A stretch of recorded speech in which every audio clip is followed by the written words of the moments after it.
Toronto Maple Leafs force a Game 7 at home. The Winnipeg Jets have to play Game 6 on the road. They haven't won a playoff game on the road all playoffs, but this looks like a great weekend to change the narrative. Hello and welcome back to The House That Happened, sponsored by Shuey's Bar and Grill, the only place to be in suburban Etobicoke. Voted 4 times the best dive bar in all the GTA. It's number 1 in our hearts. The Phoenix rising from the ashes. Hi, I'm Andrew Milani. Hi, my name is Cruz. How you doing, buddy? I'm doing great. I just want to remind everyone, give us a like, give us a comment, subscribe. It really helps us with the algorithm, so thank you very much. But how was your week? Very good, and I wanted to, that being said, I got a couple people out there, and I think it's Roman, remember I said before? Yes, sir. I got to learn to learn people's names. I will get to that in a minute. But the great thing is, as everyone knows, I live in North Etobicoke, supposedly the heart of Leaf Nation. The alleged heart of Leaf Nation. The alleged heart of Leaf Nation. And I took my dog for a walk before the show, and it seems that the air was moving nicely. You know, everybody had smiles on their faces. All the wives were very, very happy. You know what I mean? I know you don't like to say that, but I understood. Well, there's a not so nice implication that comes with that. Well, as I told you, I will say it like this. As I'm walking through the neighborhood in my Montreal Canadian gear, they understand that I'm respecting the great tradition of the Toronto Maple Leafs. However, one of the wives has explained to me, because she knows I don't have a horse in the race, she goes, I just hope the Leafs win so these bastards won't be so miserable. But in any event, it's been a great week outside of that. It's been a fantastic week. We'll begin with shout-outs. I know you got one for a couple friends of yours that have been listening to the show. Well, first and foremost, we haven't mentioned Serge in a while because we haven't been at Chewy's because we're waiting for the Phoenix. Serge, as I've been by, I know we're working on it. I can tell John Q. Public that. But Serge, we just want to shout out for some of the things that you send to the site. I wish you could put them other places, guys, because we're sports fanatics. But yes, I mean, sir, some of the historical stuff that you posted for us to be able to see or to reread is a good education, and sometimes we could throw it in the show. So, Serge, keep doing that. We appreciate it. Absolutely. And you have one for Jeff the bartender. Everybody knows JTB by now. He used to be a Shoey stalwart, but what his thing is, he works at Scotiabank Arena. Okay, so anyways, he caught us talking about the guy with the loser since 67 jersey came into his bar, which he thought, hey, you know, the guy was a nice guy and everything like that. But then he came in the next time with another jersey on it said, golfing since 67. Oh, God. Who is this guy? You know what I mean? Like, as he said, JTB, your best line is, what people do with their money. That's the definition of fuck you money. Oh, yeah, it's got to be. You know what I'm saying? But anyways, we got to come down and there'll be some events coming up. JTB, I'll come down and visit you in the bar. One of the best bartenders in the city, by the way, and a diehard Leaf fan. And not only that, his 2 sons play some great hockey out there in Burlington Ski. We'll all be going out there tonight, by the way. Love to hear it. Yes, okay. Yeah, I'm going out to Burlington tonight, but don't worry, Jeff. I won't dive bomb your house or anything like that. But good season with your sons. I want to shout out a movie I saw this week. I saw Sinners. Have you heard of this one? Yes, I have. I seen a thing. How was it? It was really good. It was amazing. Yeah? I think you'd really enjoy it too, especially since you're a music guy and it has to do with like. I heard. Yeah. Okay, I got that angle on it. Is the twist as good as they say? Is as well written as they say? It is as good as they say. Like I've actually heard people complain that once it becomes a horror movie, it starts to fall off a little bit. It's like the first 2/3 of the movie is basically like just all set up. Yeah. And like you're meeting these characters and the setup and just like the kind of how they slowly set up the more supernatural elements, and it's incredible. Good, I might check it out. It's still in the theaters, right? Yes, it is. Just came out, right? I wish I'd gotten to see it in IMAX, but we just saw it in regular cinema. But it was okay still. It was fantastic. Michael B. Jordan in a dual role. Yes. He plays twins. Oh, really? Yeah. Okay, I'll have to check it out. The guy who plays the main character, it was his first movie, and you would have never have guessed. He was incredible. There's an older a blues musician there who's a drunk. He steals the show. Oh, that's cool. Yeah. Oh, that's cool. I'm glad like that. You know what? I'm so bad at the casting was fantastic, top notch. I know. I've seen a couple people from before. I think the wife mentioned something about it, but Josh Allen's wife is in there too. That's the hook. Yeah, something about sports. Okay, that's what the wife must have told me about. Yeah, that connection. I knew there was something I was supposed to know. I learned these things along the way about trivial stuff, you know? Yeah. So like the joke is that like through the promotion, Haley Steinfeld and Michael B. Jordan have been like a little flirty. So people are like, oh, Josh Allen watching this, he's going to be fired up and he's going to have an MVP season. Oh, stop it. John Q. Public. Sometimes I say to myself, I should be watching more movies. I watched one movie this week. Which one? It's an old movie. Very old. Logan's Run. Oh, I couldn't get to. Oh, thanks for reminding me. Okay, you know what, people? Be careful. It's like watching Eraserhead. Okay, another one. That's a little bizarre. I actually kind of liked Eraserhead. I did too, in a weird way. I would rather watch Eraserhead. Anyways. Because Eraserhead is like so bizarrely funny, but I digress. Okay, I did. That's exactly why. Of course, the famous At the Table is epic, so we know that. But in any event, Logan's Run, I'm glad you brought that up. It's a cult classic from the 70s. Yes, sir. Farrah Fawcett. One of her first appearances when she was young. Michael Perry, I think, or was it Michael? Well, anyway, the Michaels was supposed to be a big star. This movie was so bad that it was supposed to be good, but I don't want to talk about that because I just deleted it. I didn't watch anymore. But one I did watch because it was about 1 a.m. and I was so sportsed out and I was playing my guitar and I was just sitting up and I just wanted to relax. I watched Marked for Death by Steven Seagal. It is so bad. Yeah, Steven Seagal has never been accused of making great cinema. But you know what? When you do watch it, it is horrible, really. It is. Yeah. But it's so bad, it's good. You know what I mean? Like, I don't think you can get any stiffer scenes. I don't think you can get any everything bad Hollywood in one scene. Ridiculous, gratuitous violence is frickin' front and center. You know what I mean? I do like how he breaks limbs. You know, did I ever tell you I tried watching Bloodsport? Or I did watch Bloodsport, hoping it would be a so bad it's good movie, and it was just boring. Oh, Bloodsport with Jean Van Damme, yeah. That was a girl's flick, you know that, eh? Was it actually? You know why? Because all the girls, that's when he came out and he did the spread and all that shit, and all the girls would be running. I remember when it came out, all the girls would be running to the TV, and I said, you know what, this is autoerotic bullshit, isn't it? You know what I mean? And the story is old as hell. The acting's stiff. You know what? And one good fight scene. Yeah, exactly. And there was like, I think there was like one funny part at the beginning, and then like I didn't like chuckle the rest of the way. I can't remember the last time I seen Bloodsport, but I said, you know, I seen that once. I wouldn't see it again. And I might have watched one other Van Damme movie in my life because I don't know who's a better Academy Award actor, Van Damme or Seagal.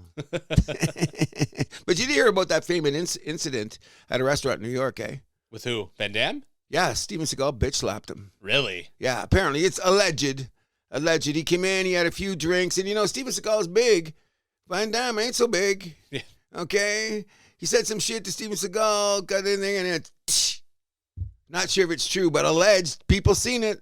Wasn't nobody on phones, though. Isn't that a great thing that there was no phones at some time so we don't have to see stupid shit? So it's not TMZ? Or, yes, all of the above. I agree. Next shout out is for the Pope, who we found out not only is he a big sports fan, obviously we know he's a big White Sox fan, enjoys tennis, he's also a Snoopy fan. That puts him closer to our hearts here at the House That Happens. He's probably our A1 cartoon guy. Eh? If we have a cartoon that represents us now, it'd have to be Snoopy. We got other guys, but no, because we both agree. He's the guy. My brother brought up a good point. Out of all the popes, he's probably eaten the most hot dogs of all the popes combined. No, you can't say that. Why not? He's from Chicago. Some of these cardinals are from New York. And out of all the popes? Oh, all the popes, right. Out of all the popes. I forgot. I was thinking about that. He's had to have eaten the most hot dogs combined. Okay, I'll get that. So that you're going to tell me that the Polish Pope ate the most pierogies of all time? Is that how it works? I don't know.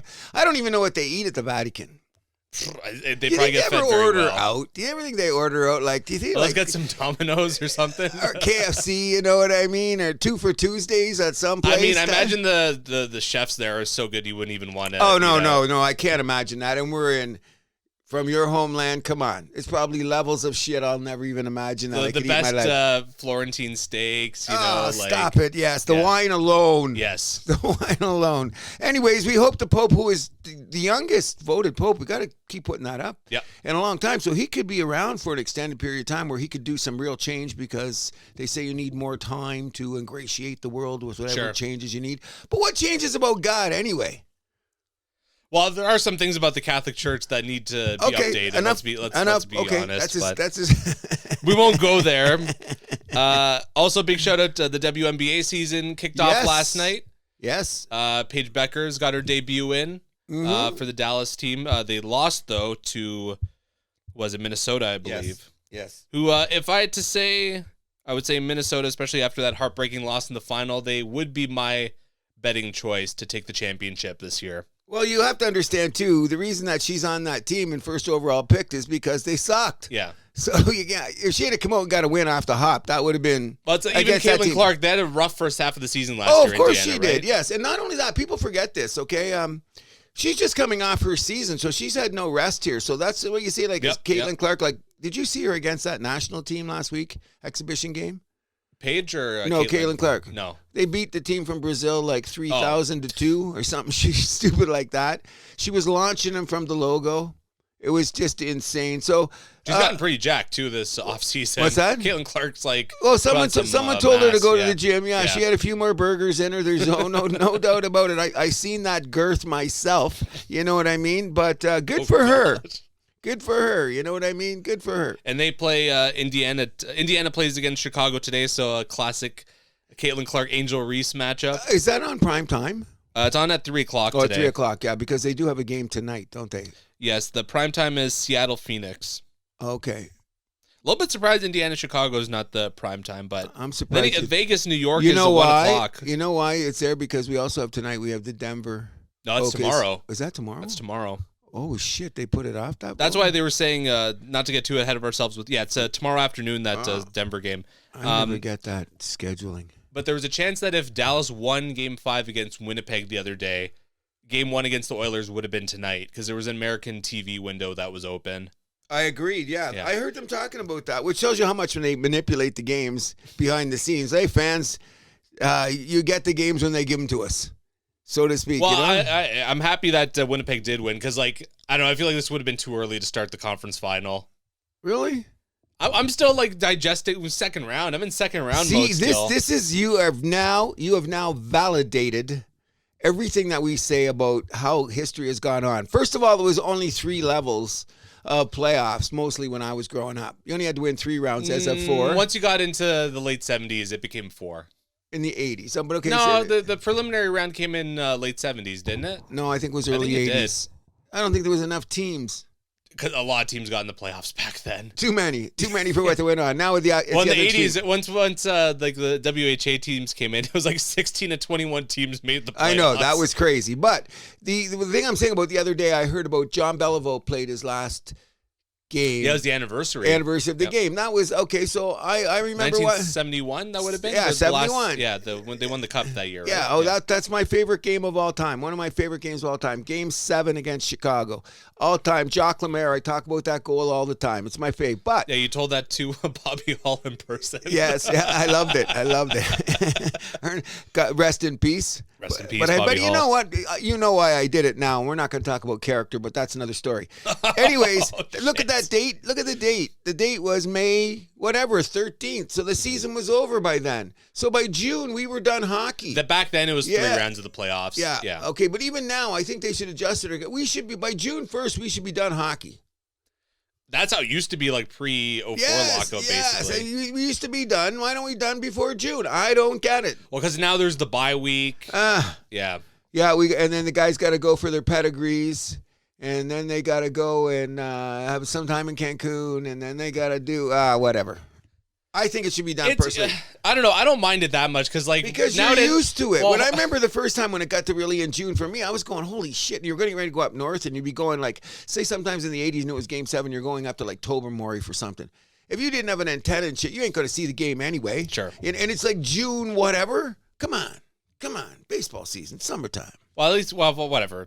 I digress. Shout out to the CHL finals. So London defeated Oshawa 4-1 in a rematch of last year's finals. They will be going to the Memorial Cup in Rimouski. Yep. The Medicine Hat Tigers topped Spokane 4-1 to head to the Memorial Cup. And Moncton is up 3-1 on Rimouski. They could close out the series at home tonight, but both those teams are going there anyways because Rimouski is hosting. Is the host, yeah. So we have the 4 teams. It's going to be London, Moncton, Medicine Hat, and Rimouski no matter what. Shout out to Zach Sandu for having a pretty solid season out there for the Oshawa Generals. I watched the last couple games.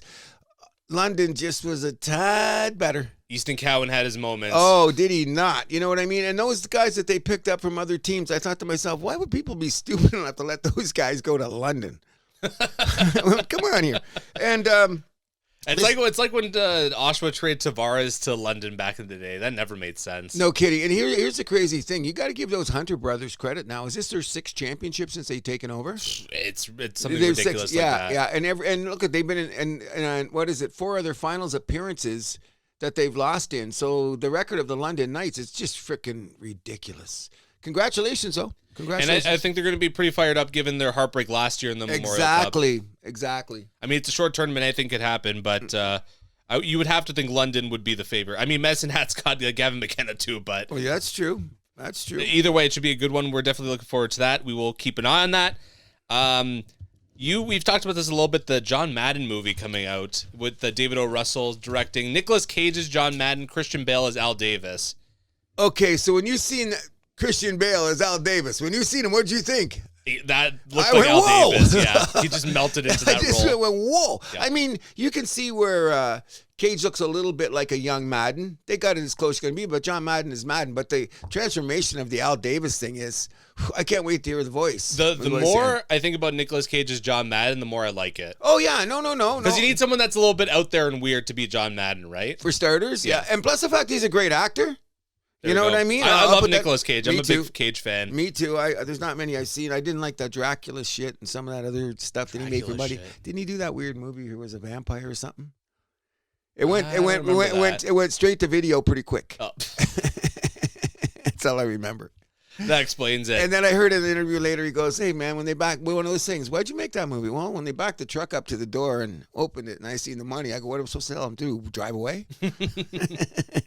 And then John Mulaney is playing Trip Hawkins, the founder of EA. So of course the video game is going to play a part. Oh in the yeah. movie. Oh, it has to be. That all has to be a significant. The whole trail. Yeah. I bet you the infamous story's train ride that they took from I forgot where it was, Denver to whatever, where they pitched the idea to him. Yes. And they wanted to do a 7-on-7. He's like, no, if it's not 11-on-11 football, I don't want my name on this game. And you know what I like about it too? The reason they got that so long is because that was the beginning of Madden not wanting to be on airplanes anymore. Exactly. Yeah, that's scared of flying. Yeah, so the reason they caught him for that long of a ride, because they could have taken the flight. Man, he goes, no, I don't want to fly. Nope. He had like his own train car, apparently. What's that? Yeah, I think he has his own but car. then he had his mobile made. The John Madden mobile. They'll show that in the movie. You ever seen a good John Madden mobile? No, I've never seen that. Just a house on wheels, man. Had I knew a cook about in it and everything or some shit. Damn. Yeah, because where did he live? He lived in Montana? Or where did he live? Okay, so you got to figure, where he was playing, he had to drive from his house to be there for Friday for production meetings and then go back home. So if the game was in Florida, if the game was in LA, wherever it is, he had to get on the road to get there. Now, anywhere you're going to get in America, you can get there in 72 hours driving, I believe. Still. But, I mean, he didn't mind reading. He said reading was part of the game. But I'm very interested in seeing that movie. Let's keep moving it along. Me too. We'll keep this with the NFL with a few big news announcements. So Brock Purdy got a 5-year, $265 million extension with the San Francisco 49ers, $181 million of which is guaranteed. I mean, you got to like this move for the 49ers. I like Brock Purdy. A lot of people would say this is a bad contract, but come on, you got to hang on to those quarterbacks. I say the way it's going to be spaced over the time of his career. Now, say he plays consistently as he has played. Like, just played as good as he has played and this contract's 5 years, right? 5 years. Okay, so it's already set up. So 2 years from now, they can restructure. In 3 years now, restructure. You see how it's working out that way, right? If he plays consistently along the way, what's his base salary? $40 million a year, right? Or $50 million a year. It's not. He didn't break like the 50. bank. About 50. He didn't break the bank. No, and the way they stretched it out, I think it's great for San Francisco. I think they made a good deal, and I think he's a solid quarterback. Agreed. So also this week, the schedules drop, so we'll just go through some of the big ones here. So Eagles-Cowboys is going to be the opener on the Thursday, week 1. Chiefs and Chargers will be in Brazil for the first Friday the next night. It's going to be September 5th, so I guess September 4th is the opener. Eagles-Chiefs, the rematch there will be week 2. And we have a bunch of international games, so they'll be playing in Dublin, September 28th, Minnesota versus Pittsburgh. There's 3 London games, October 5th, Minnesota versus Cleveland. October 12th is Denver versus the Jets. And October 19th is LA Rams versus Jacksonville. So Jacksonville only getting 1 London game this year. Jacksonville's only 1 London game? Yep, they're only doing 3, and they're only in 1 of them. You know what it was? Because England's going, we're sick of seeing this shitty team sent to somebody else. I'd be too. Oh, come on. It's got to be that way. Because you know what? England wants more. I was just reading this lately. England said we'll put a team next to Buckingham Palace if they could, but it's not going to happen. There'll never be a team in Europe because you know who's trying to get games next? And in 1 year they're going to open the season there. Guess. Don't say Saudi Arabia. Okay, Qatar. How about that? Dubai. How about that? It's coming, bro. You know it. You know what made me really that's why I think about guessed it. I'm not stupid. I Of wasn't course, born yesterday. I knew it's going down your street, but here's what made me think about it. When they were talking about those games, and they were somehow I had it on. Maybe it was a box, and something came up about those tournaments. Like Spain went there, the big leagues went down there, and suddenly the light bulb went on. I go, if the Saudis can get the Premier League, La Liga, who else? One thing, but the NHL or the NFL, doesn't like controversy. That's the one thing. Last time I checked, money buys controversy every time. We're moving further into the future. People are getting less. Shoeless Joe and Pete Rose are now eligible for the Hall of Fame. Don't jump the gun on that one. So I'm just saying, if that can happen, the world can move. Just like if the Leafs win the Stanley Cup, it's the end of the world, right? Just saying. I don't know. At least won 13 times before. I think we'll be okay. This is a new era and a new time. Oh, okay. This is what we're saying. But you don't believe that the NFL is going to go to? I'm not saying. I'm not sold on it. I'll give you this. This is what I'll say. More than 5, less than 7 years. They go there. Wow. And some team's going to take it. You know why these teams are like taking it now? Do you know how much Ireland paid for this game? Oh, yeah. Come on. And so what are you going to do? Like, it doesn't matter. Money changes everything. Ireland doesn't have as many human rights issues but as some of these Middle Eastern countries. Okay, I agree. Okay, but let's put it this way. Here's what I'm putting on, okay? They say you lose a home date when you get it at home. So say your home date generates, say, $5 million. This is a random number, $5 million.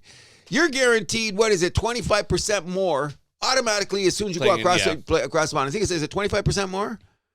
Something like that. And then everything's covered. The NFL covers, they cover your shit when you go there. So it's a win-win-win. The only thing is when it gets scheduled, the players say when it gets scheduled and when you have your bye. Yeah. That's the thing. And your body clock and all that other crazy-ass shit. But that's the only thing. I know. So, like, the Middle Eastern countries, you're flying further. It's a longer trip. So you'd open the season. That's when you'd do it. You'd open the season, and then you'd have one game just before Thanksgiving. So you'd have a 10-day off, and they're going to do it. Now, I'm not convinced. What? I'm not convinced. You don't want to be convinced. So I will say, let's continue. No, I'm going by the what we have here. Your moral high ground. I'm not going by my moral high ground. I'm going by the evidence here of the NFL and their decision making. The light bulb went on when I seen the English Premier League. That was the one. Apples and oranges.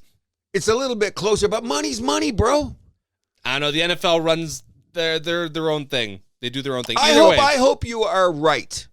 Because you know what? I don't want to see any NFL teams in Europe. I don't want to see the German Krauts or whatever, and they got to go across. It's not going to make sense logistically for anybody to play. So let's just keep the NFL in the NFL. Yeah, I'm okay with these low games once in a while, but that's enough. And because everybody wants it. Yeah, well, let's keep it going here because there's more. So they also play in Berlin November 9th. That's Atlanta versus Indianapolis. They will play in Madrid on November 16th. That's going to be Washington versus Miami. We will have a trio of Thanksgiving games. So Green Bay, Detroit, a little old school one opening us up.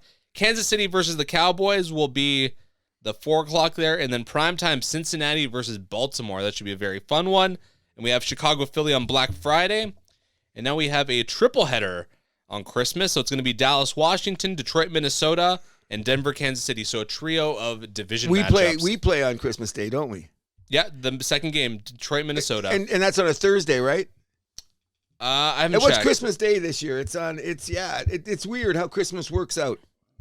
Let's see. You know what the funniest thing is that I've seen in a long time? So it's on Christmas. Christmas is on Thursday. Yeah, Christmas on Thursday. So did you see the episode when Adam Silver was on McAfee? No. And McAfee, and he did the other way too with Goodell. Oh yeah, he asked him about how do you feel about football? Bitch slapping your NBA league. I thought basketball owned Christmas. They had higher numbers than the last though, the NBA. I guess. God bless them. If you're trying to compete with the NFL, it's a losing battle. Stop. Yeah. You just got to worry about yourself. Welcome to Saudi Arabia. Oh, I don't know about that. Any more shout-outs? No, we're good. We're good. Let's get on with the main thing that we should be talking about, as it would say, Block A. Once again, I want to be able to say to all the people in the GTA, the air is fresh.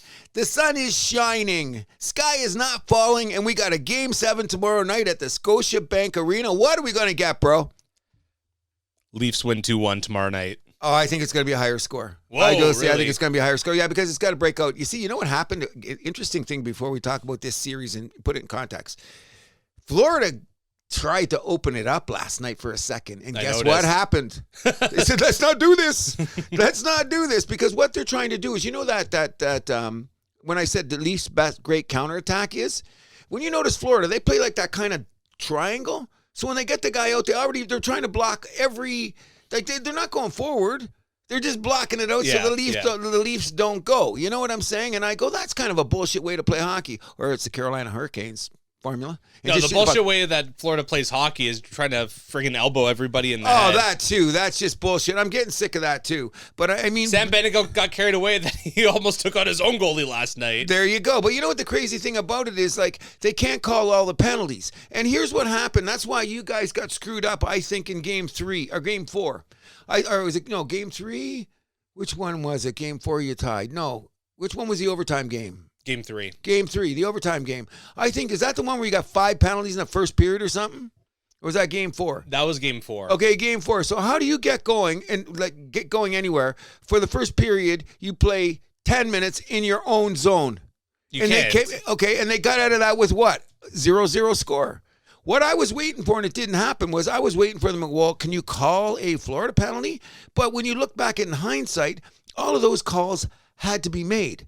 Like, all of them were called. It was a good slash. Some of them were incidental. Yeah. I felt bad. Like they were, who was it? Was it Oakland Erickson, whatever his name is? His one was incidental. I didn't break the stick or something. We wouldn't be here, but that happened, so he's got to go to the box.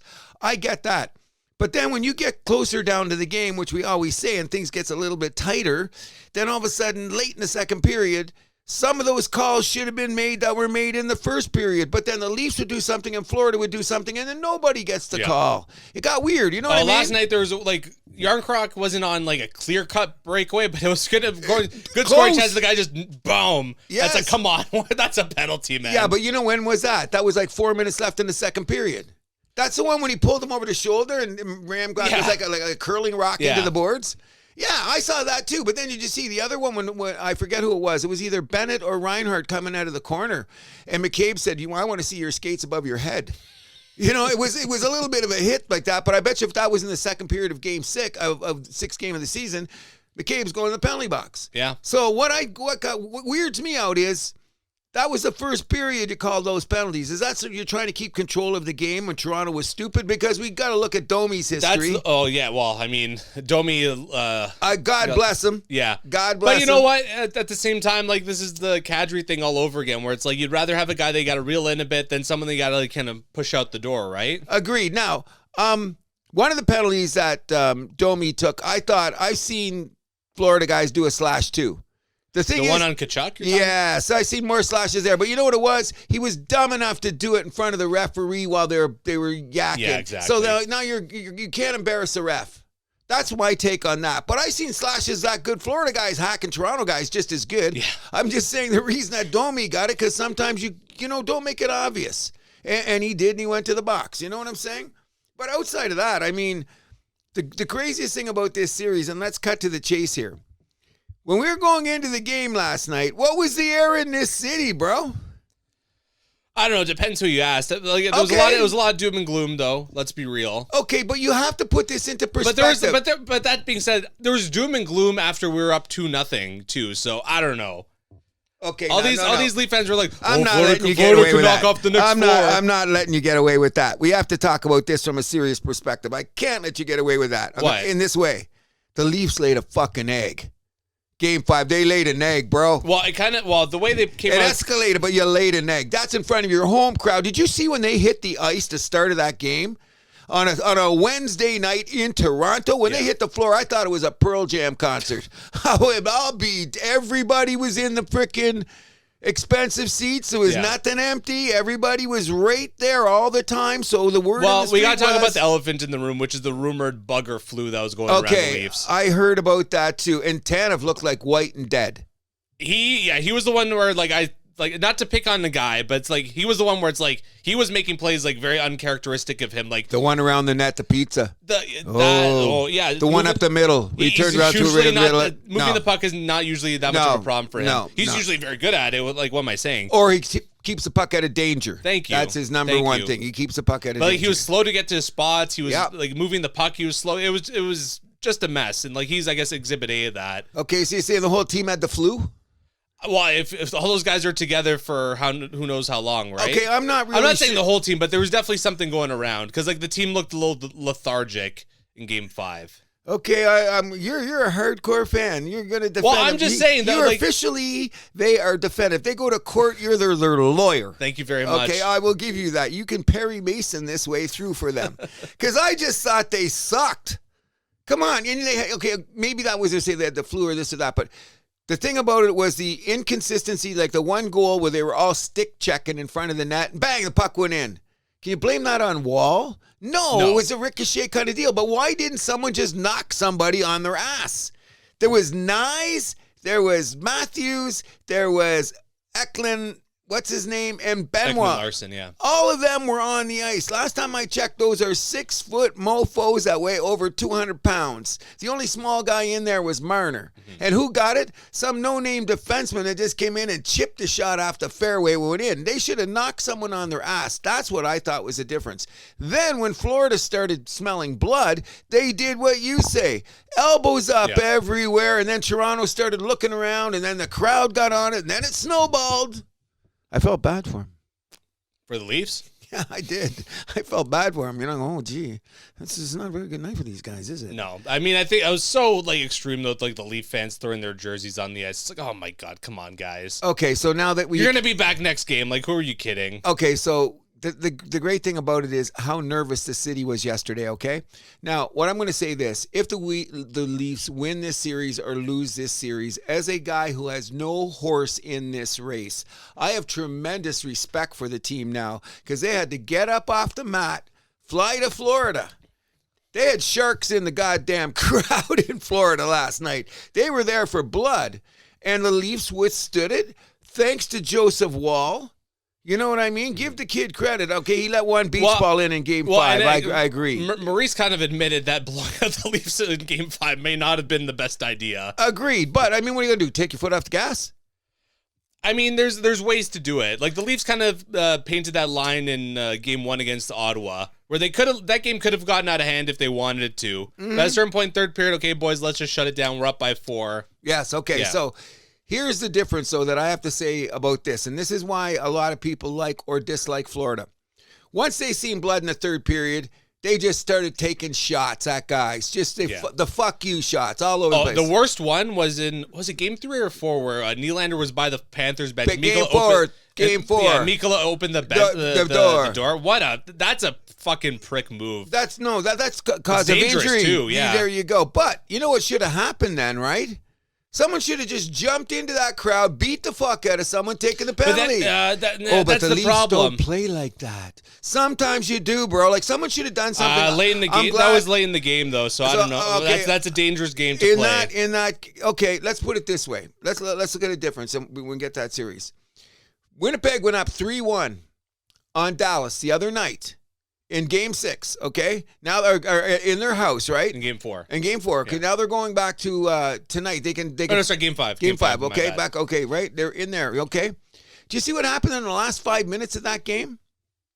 Dallas hit everything and their mother and their dog and the guy carrying popcorn to let them know, you're coming to our house, Jimmy.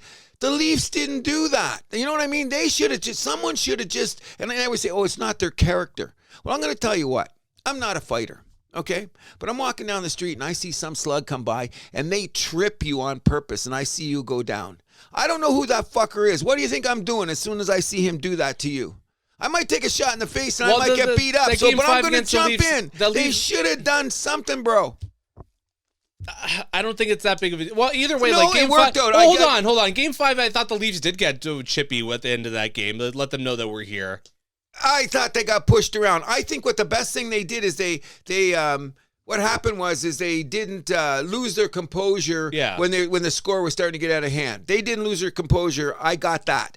Okay, but now it's the last 10 minutes of the third period, and Marchand, Tkachuk, and Bennett are out there.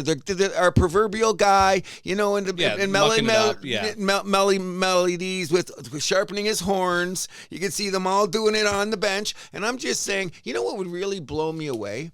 If Matthews sucker punched a guy right in the face. Boom! You know that? You know who else has said that, though, on TV? Because I'm going to get to this in a second. He has said it in a weird way, and that's our boy O-Dog. If he ever do that, I think O-Dog's head would explode on TV. Mine would, too, to tell you the truth. But you know what I mean in the last 10 minutes? But I may be contradicting myself in this way.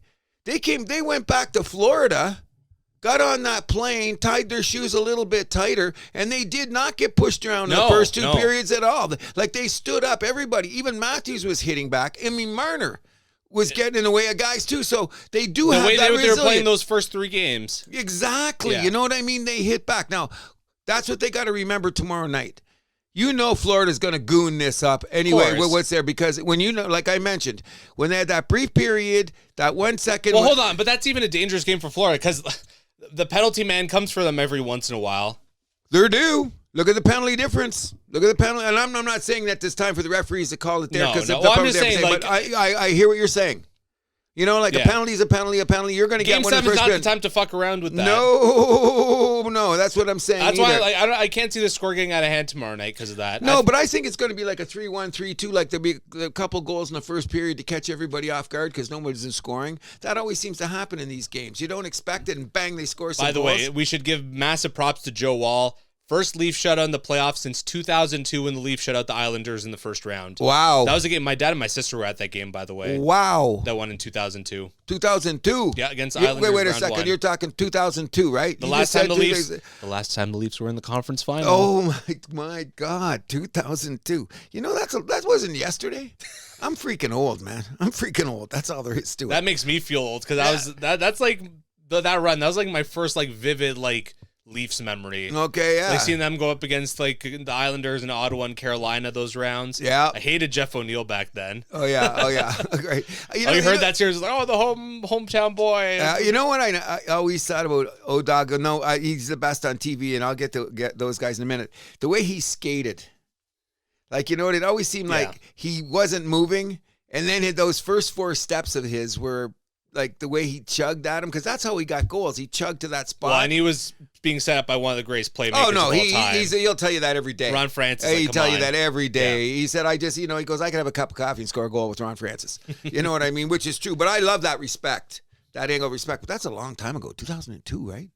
Yeah. It was more than a minute ago. You know what I remember most about that? That was the first year that Gail and I went up north. Yes, that's 2002. Yeah. Wow. First time we went up north because we met in 2001. So it was a May 2-4 weekend. Yep. It would be 22, 20, whatever years this. Is that when you guys met, 2002? No, I met 2001. Wow, coming up on your 25th together.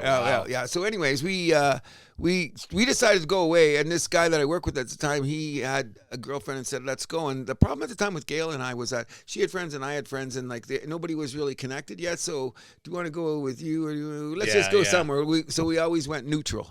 We did a lot of neutral shit. So until everybody got to know us better, and then everybody showed up everywhere. So that's how it goes, So back to game 5 a little bit. So Holmberg and Yarncrook were scratched for Robertson and Kampf. Robertson got that goal at the end. Kampf was, I thought, a non-factor in that one. You know what's disappointing about Kampf? You were the one all season said it'd be the Swift's Army knife. He's not going to play for the rest of the series. There's no sense in putting him back on the ice. Sorry, Kampf.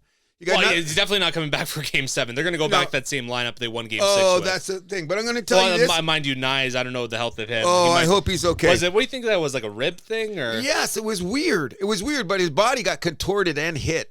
So that's when you go, oh, we don't know. That's one of those lower body or upper body injuries. Yeah, and he wasn't getting very much ice time in the final 10 minutes of that one. No, I don't think he saw the ice the final 10 minutes. No, he did. He came out for one shift deep in the zone.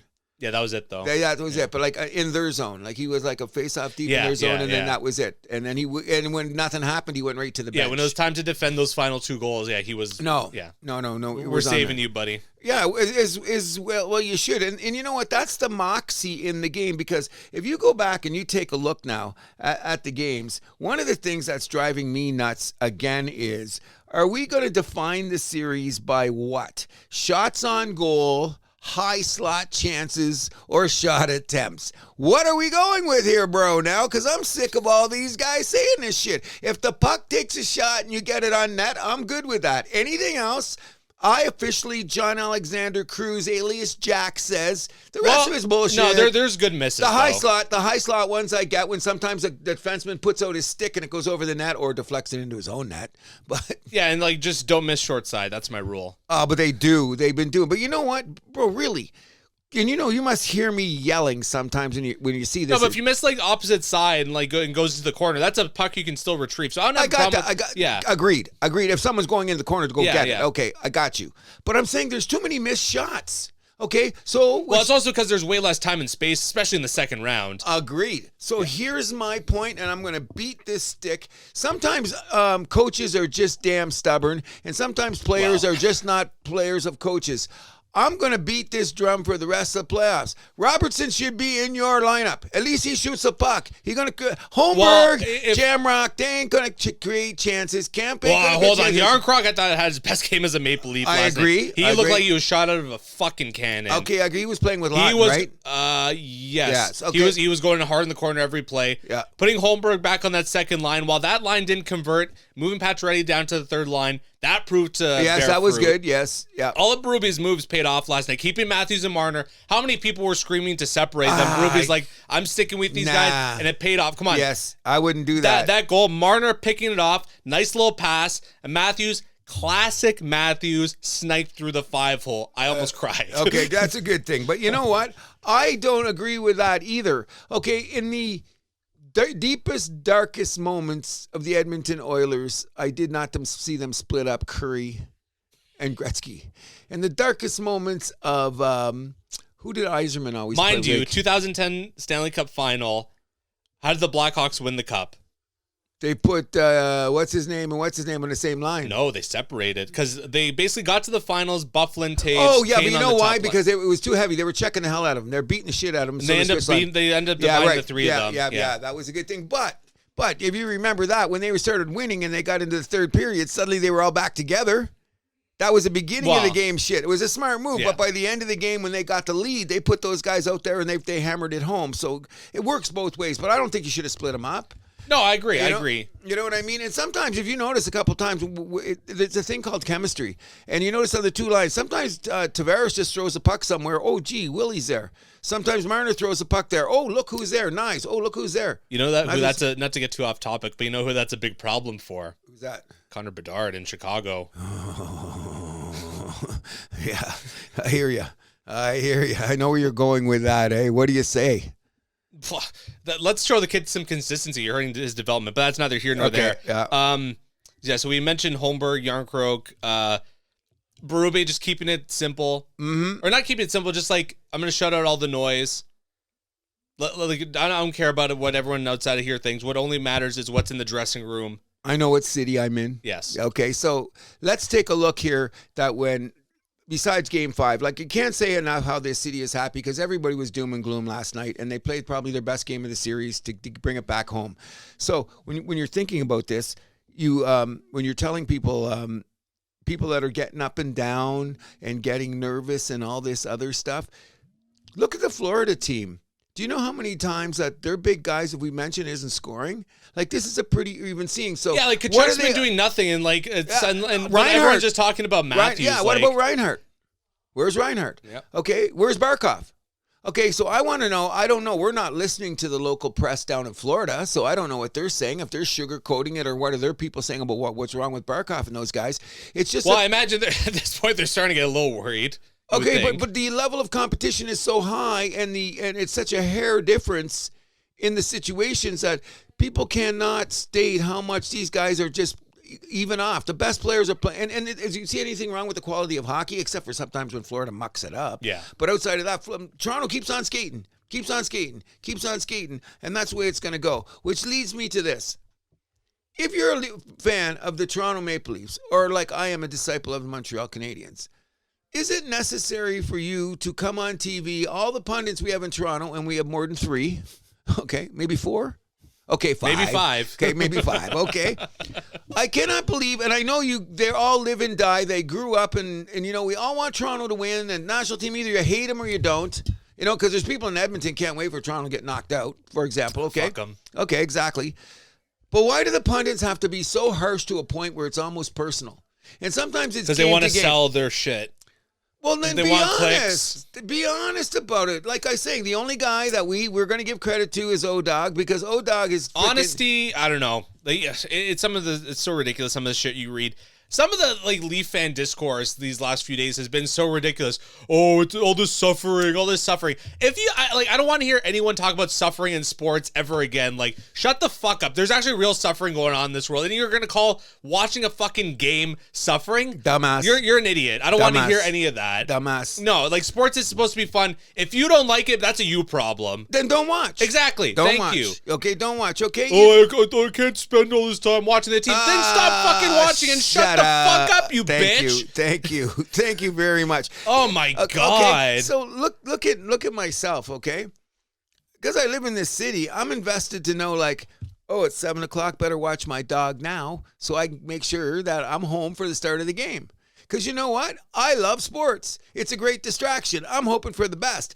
I agree with you. Some Leaf fans are just rude. If you let it ruin your day, okay, you can have feel a little bit sad for a little bit. But if you let ruin your day, ruin your week, come on. No, it ruins. Come on. It ruins. Okay, I'll put it into perspective. Is this the best way to put it in perspective? When the Lions lost to Washington in the playoffs last year, you see that couch right there? Yeah. I sat there for about 7 hours, didn't move. Okay, but then I had to go, then life continued, right? So I look at it this way. If you invested that much in it, and you're having that much fun with it, and it's that great of a distraction, you got to take the good and the bad, because when you're high, you're high. When you're low, you're going to have to go, but it's not the end of the world. No. I'm not going to complain. I'm not going to go up and be mad at my wife. I'm not going to kick my dog. I'm not going to do anything stupid. You're just going to go, damn, and there goes my Pro Line ticket. But outside, I don't like that either. When I Leaf fans say, I hear guys on the street in my neighborhood, one day they're like, okay, this could happen, and the next day, that Matthews guy's useless, and I'm going, I know, it's ridiculous. We're not signing Marner again. Oh, that was all the people. Marner's last game as a Maple Leaf. Oh, who's he going to go to? Pittsburgh, Carolina, or Chicago? Okay, you know what's even worse? My God. This is what I'm even worse. This is why I'm talking about these goddamn pundits. Those goddamn pundits. Okay? You're the guy in the scrum asking that question. What respect do you have for Marner? At this point, I think you're going to ask, you know what it is? Because I get clicks. Yep. Or was it an out-of-town scribe? But I heard that was Who a cares? local. Doesn't matter. You ask, you're looking for a reaction. And then people say, that's their right to ask that question because it was the wrong question at the wrong time. But I mean, who says that? Who decided that? Wow. Who decides that? Common Nobody. sense. No, because people are ruthless. It's a cruel world, and that's why you get all that awful rhetoric about the Leafs from fans that freaking jump off the cliff one day and then they're in love for the rest of their life the next day. So just ride with it, people. It's going to be good. Thank you. You know what I mean? Just ride with it and enjoy it. You got a 7th game. I hope there's more. It's a new day. It's a new day. You know what I mean? You could buy a lottery ticket today. I've already bought one. Okay, so we don't have Sheldon Keefe behind the bench. It's not Babcock. That it's not Samsonov back there. No. It's not Jack Campbell. No, I'm only going to say... I think there's a lot of reasons to be optimistic for tomorrow night. Especially if you're at home. And be home and you're at home. So anybody going to the game or anybody listening that's out there, make sure you're twice as loud as you were Wednesday night, because that Wednesday night opening when they came out, ooh. Enter Sandman playing. Come on, that's yeah, they were, and that whole, but the crowd, it was packed from the beginning. Not like the briefcase crowd filling it in with their martini reputation. That Toronto this is playoffs, man. Man, people are packed in there. They're ready to go, and that's a good sign to see. So we're gonna have to wait till tomorrow night. I hope nobody, like I said. It's going to be a good night. You got a game 7. Let's hope for the best, and let's see what happens. 2 best words in sports. And I don't care about any of these stats. Leafs are perfect when they're up 2-0. Leafs are perfect when they're up 2-0. Florida hasn't won when they're down 2-0. Florida has a 78% chance since they were up 3-2. Throw that all out the window. Game 7.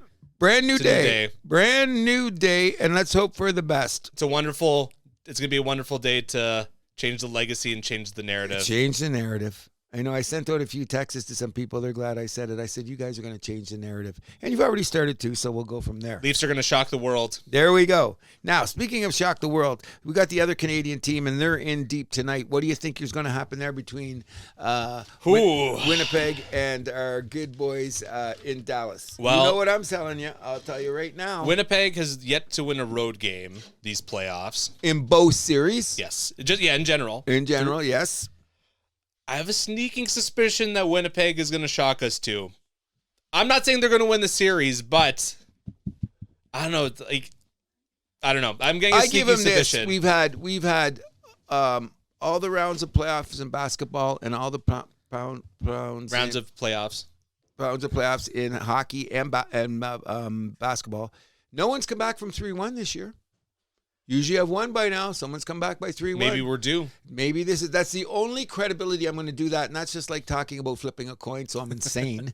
My personal belief is it's going to be like what happened to the Boston Celtics when they went into Madison Square Garden last night. Well, they were without Tatum and Brown felt out. So okay, I understand. And they have no plan B. Okay, we'll get to that later. Okay, and I didn't cry. Okay, but in any event, I laughed.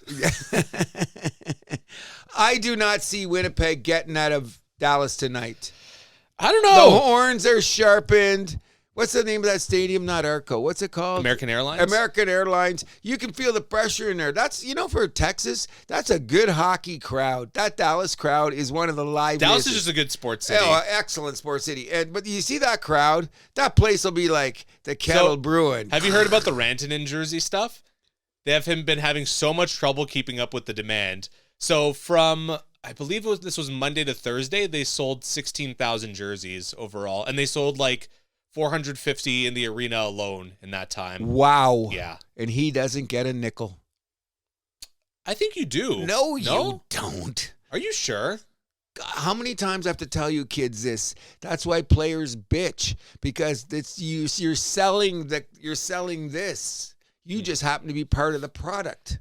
Well, mind you, he's getting a nice little 8-year deal. Oh, I'm saying about that. But didn't you know that? They don't get that. I thought they did. The famous line is Charles Barkley to the owner of the Chicago Bulls. Was it Reindorf, whatever his name is? Yes.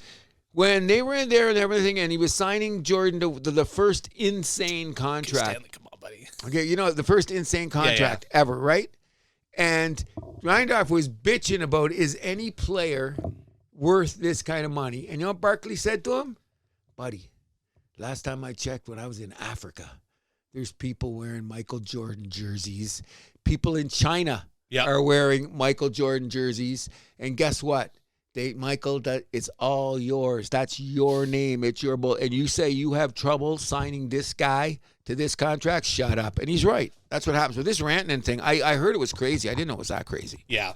Well, don't forget, they're a little heartbroken about the Lucas situation, so they're a little bit desperate for a superstar. Well, we're going to get into the draft lottery talk, too, when we get to that, okay? Yeah. Conspiracy.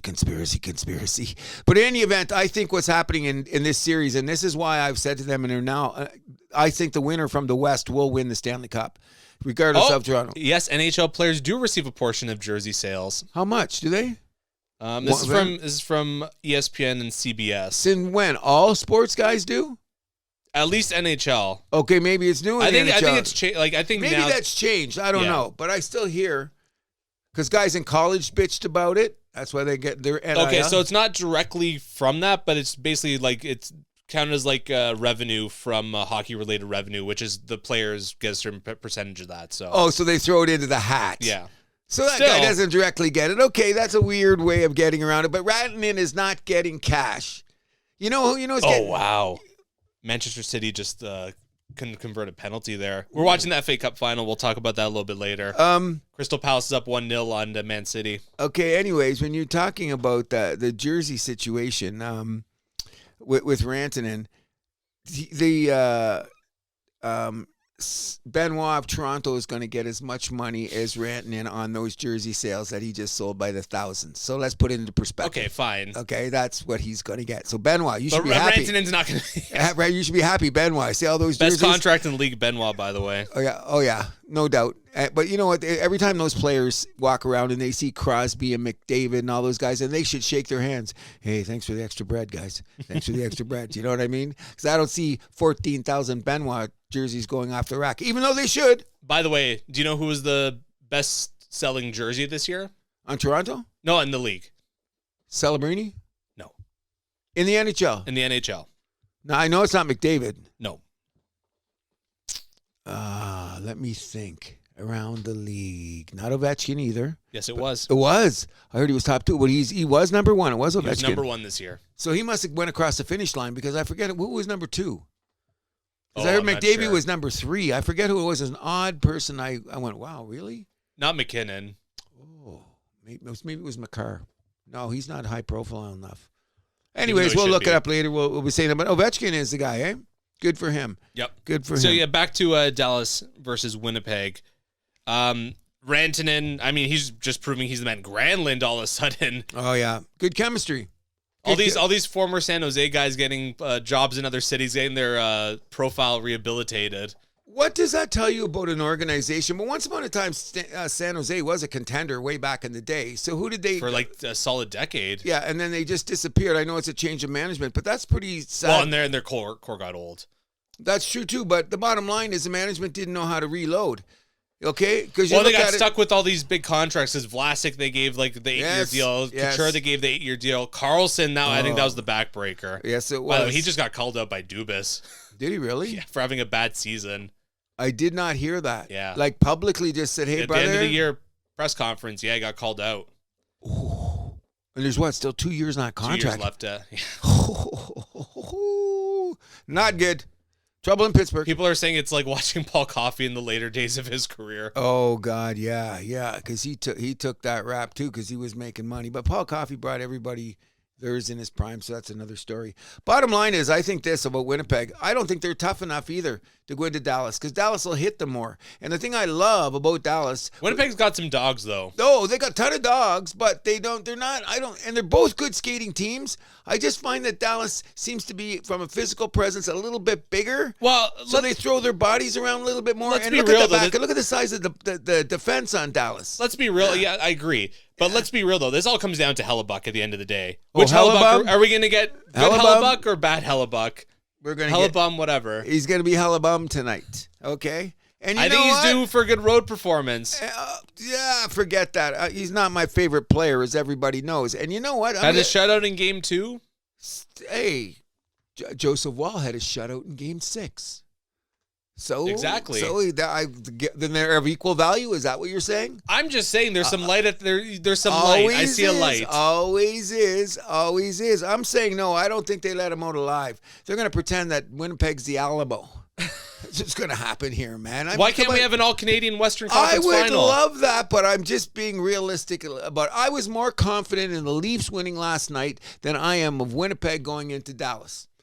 Well, And I of the agree reason, with that. And part of the reason I thought about that was because of the 5 or the 6-1 shellacking that if the boys were resilient and pride, they'd go back and show it, and they did. In this case here, Winnipeg got ahead and took the horse home, but in the last minute of that game, Dallas was beating the shit out of them, and they didn't respond as well as I thought they should have. Because Dallas was saying, "You're coming to our house, bro." What was the final score? 3-1. 3-1, 4-1. Went into an empty net, I do believe. Whatever the score was, no biggie. But 4-0. 4-0, yeah, 4-0. But So 2 shutouts by Hellebuck this series.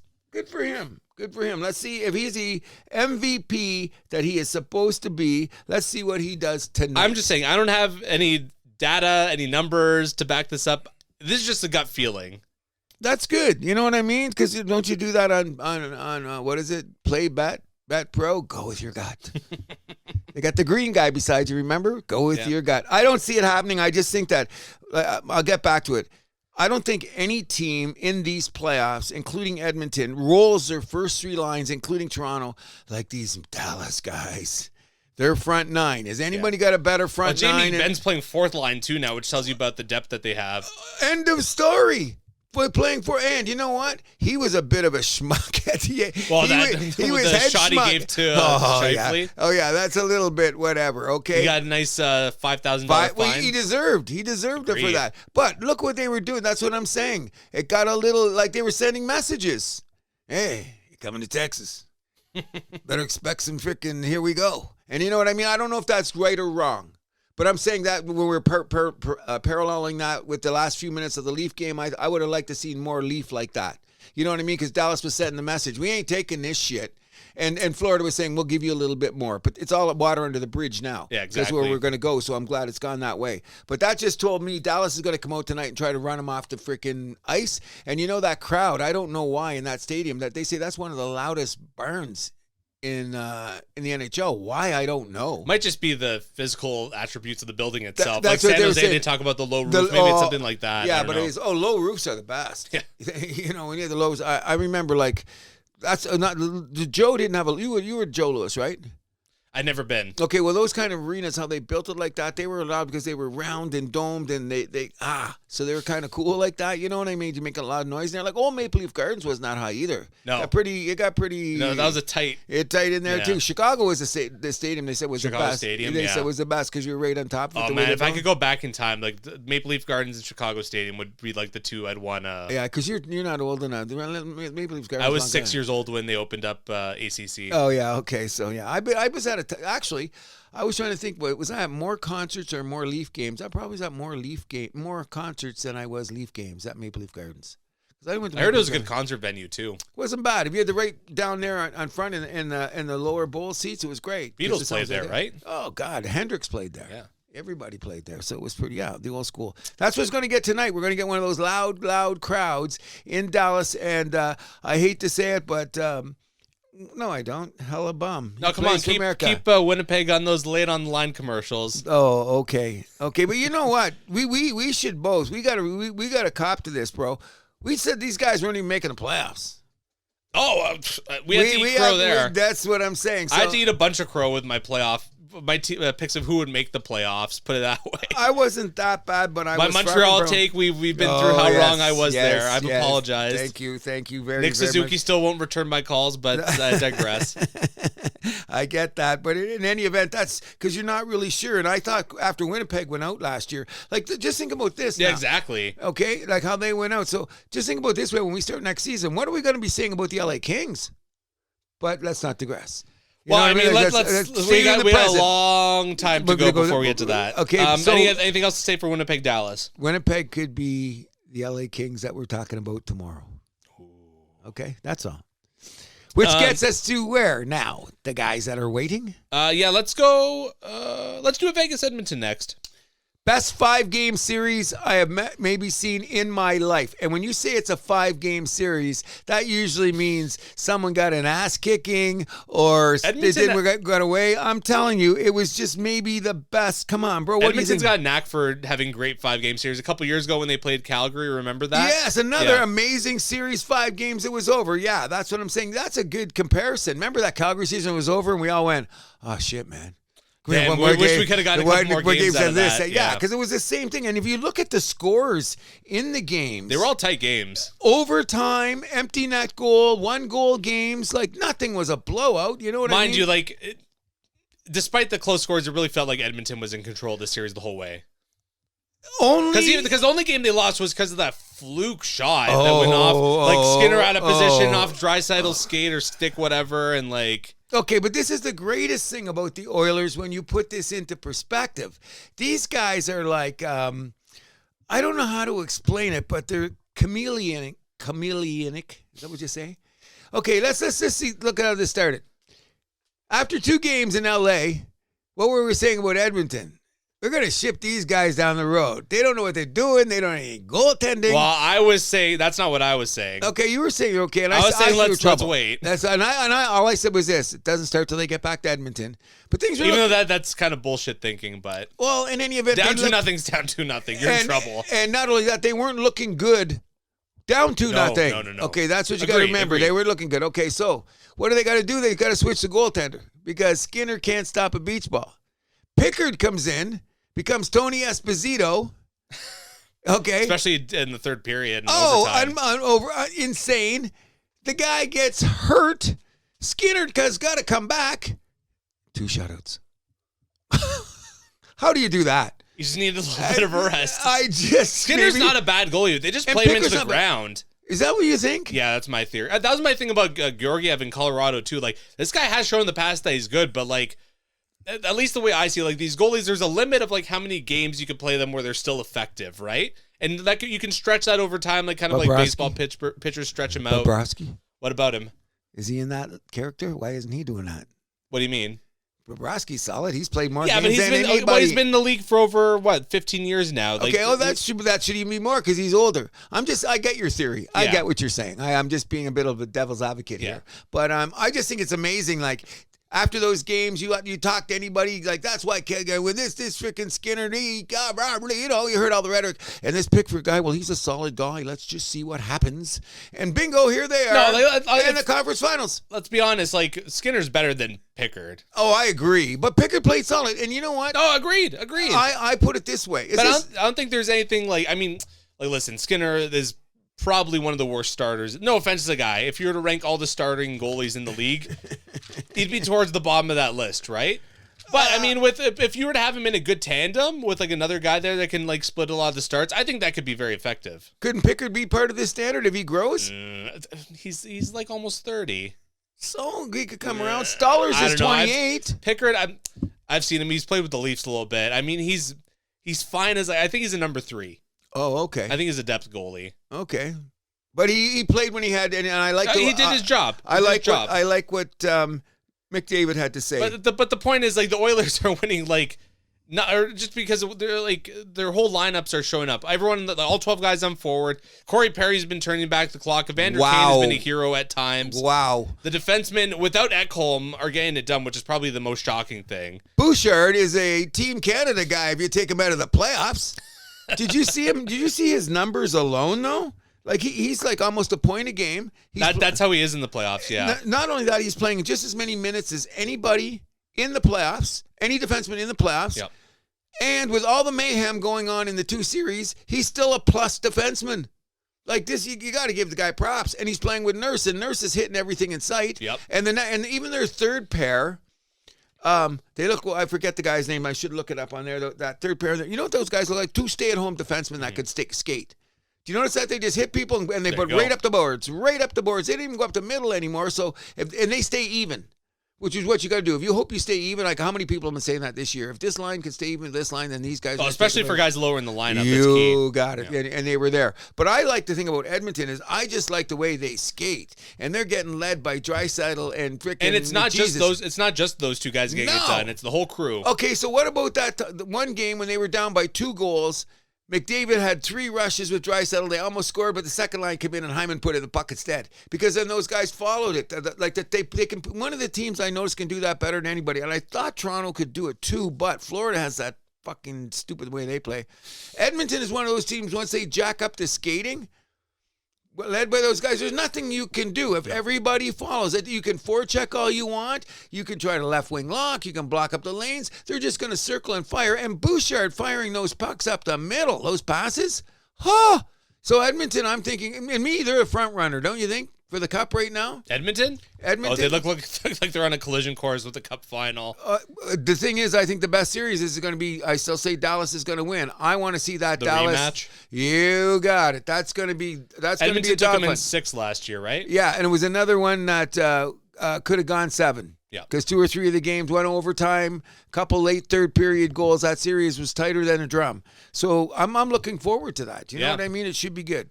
Especially because you got to realize this. You do make a point. I'm talking about how much the top 3 lines are on Dallas. When you look out how they spread the guys out on the top 3 lines on Edmonton, because they got that one guy that can knock anybody through the galaxy on every line. So that seems to be one of the formulas that works for them. So, yeah. I'm hoping so much it's Dallas and Edmonton. Because I think Edmonton would overwhelm Winnipeg. Well, they play the games on the ice, right? I buy lottery tickets. Well, I mean, not to go back to too far away, but Edmonton does have a history of beating up on the Jets. Just like they have a history of beating up on the Kings. You think? That's why I'm saying I would rather see a Dallas-Edmonton series because I think it would be more entertaining. You know what I mean? And they're going to go at each other. Yep. Like, you know what? Sometimes Winnipeg doesn't have the answer for when the Hymans, the Evander Kanes, and the Corey Perrys are going into the corners. You know, and those guys are coming in sticks up. What guys on Edmonton and Winnipeg are really like that? They're more skilled guys. They have some bottom of the lineup grit. Oh, yeah, no, yeah, they do, but they're not always on the ice against those guys. No. That's the issue. So we'll have to wait and see. If Winnipeg gets there, great. More Canadiana. Yeah. More of the Canadiana. From the Vegas perspective, Aiden Hill is becoming an issue in the head. They got to give him another guy who, like, I'd put him in that Stuart Skinner scenario or in that box there where it's like you called that he needs a little bit of a sparring partner or whatever, a tandem man. Because like they tried Samsonov, he was terrible this year. Wasn't even the backup in the playoffs. No. Akira Schmid, he's kind of in the Pickard box there. He's the number 3 guy. This offseason, they got to get a backup. I'm going to give you like 1B number 2 guy. Well, when I win the lottery tonight, after I get my personal assistant, I'm going to get a guy that's going to go through all our shows and do the editing because that's a lot of work. And we're going to edit all those things and we're going to give your Aiden Hill freaking the best of Melody on Aiden Hill.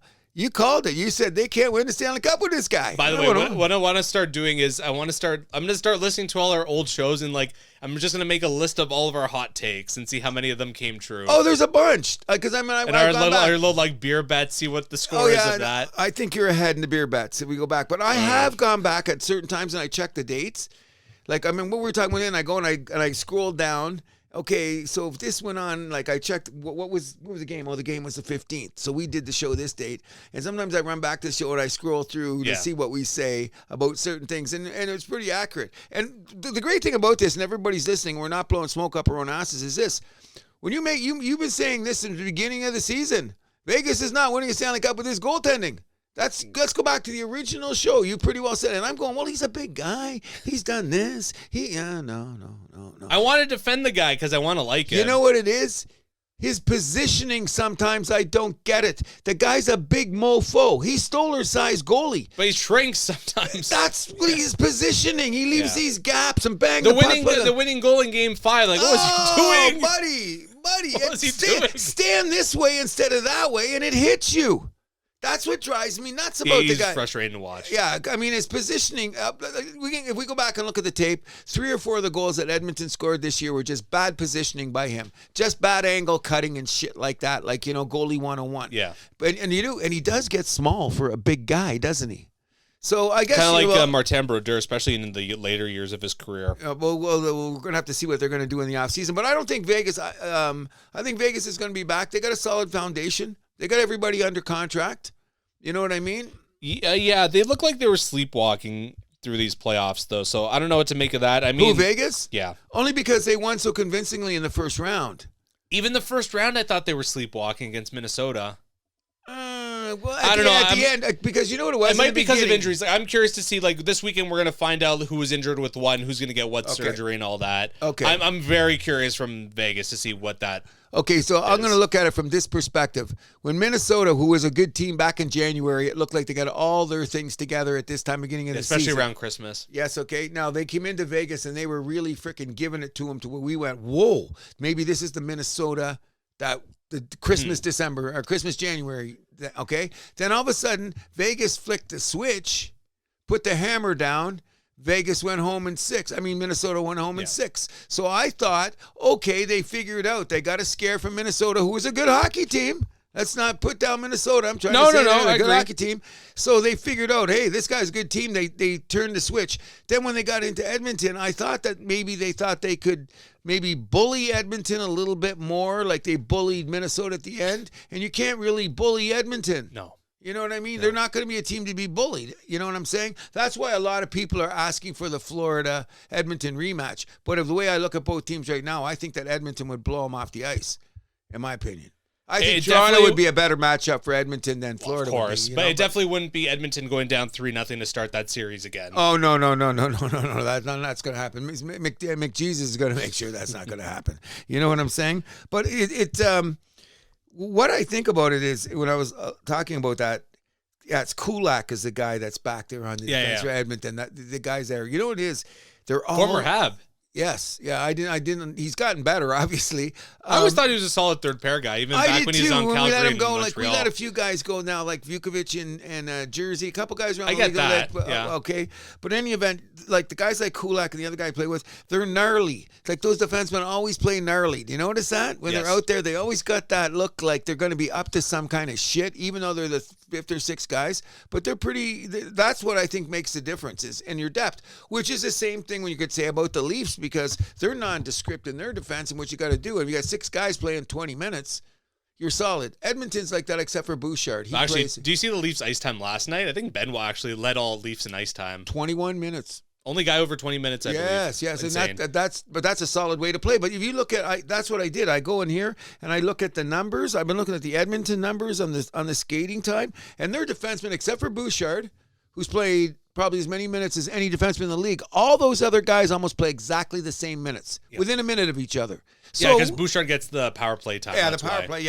So he gets a little bit more, and Nurse with him gets the odd time. But sometimes when they go in the power play, they're playing 4 forwards, so Nurse isn't out there in those situations. No, never. You know what I'm saying? So that's where he gets a little bit more. So consider that. Well-balanced defense. Our good boys, Dallas. 6 guys. Agreed. Solid on there. But they got to win tonight first. They got a series to go. We could have 2 more games. They don't play the games on paper. You got them. We have 2 more games to go, right? Possibly. Game 6 tonight. Yeah. So one more series left to talk about. Carolina shocking everyone, defeating Washington in 5 games. So I had Carolina in 7. You had Washington in 6 coming in for this one. Did I? Yeah, you did. What was I doing smoking? Was I smoking weed when I made that suggestion? You're smoking weed now. Okay. And by the way, we both called Edmonton in 7 against Vegas. Okay. We thought that was going to be a longer one, but so far I've only been wrong on one playoff series. Which one's that? Colorado-Dallas. Oh, right. Okay, so now that we're getting here in this series I should have known better because I just thought them beating the Habs. What, am I stupid? After this first or second game, and I seen the way that Carolina plays, they're the team that's going to be trouble for everyone. Because who plays like Carolina in this playoffs? Nobody. Here's the thing about Carolina. What's their style? Just fire it from all angles. And don't stop skating. Yeah, we're going to do it from all 4 lines. Dude, so I actually think they're playing better now than they were playing before the Rantanen trade.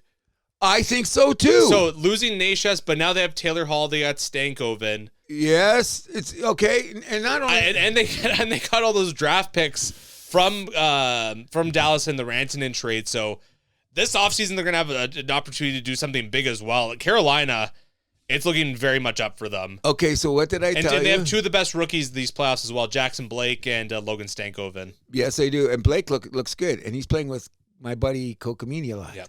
Okay, so but here's the deal. Chesternikov could be the guy there.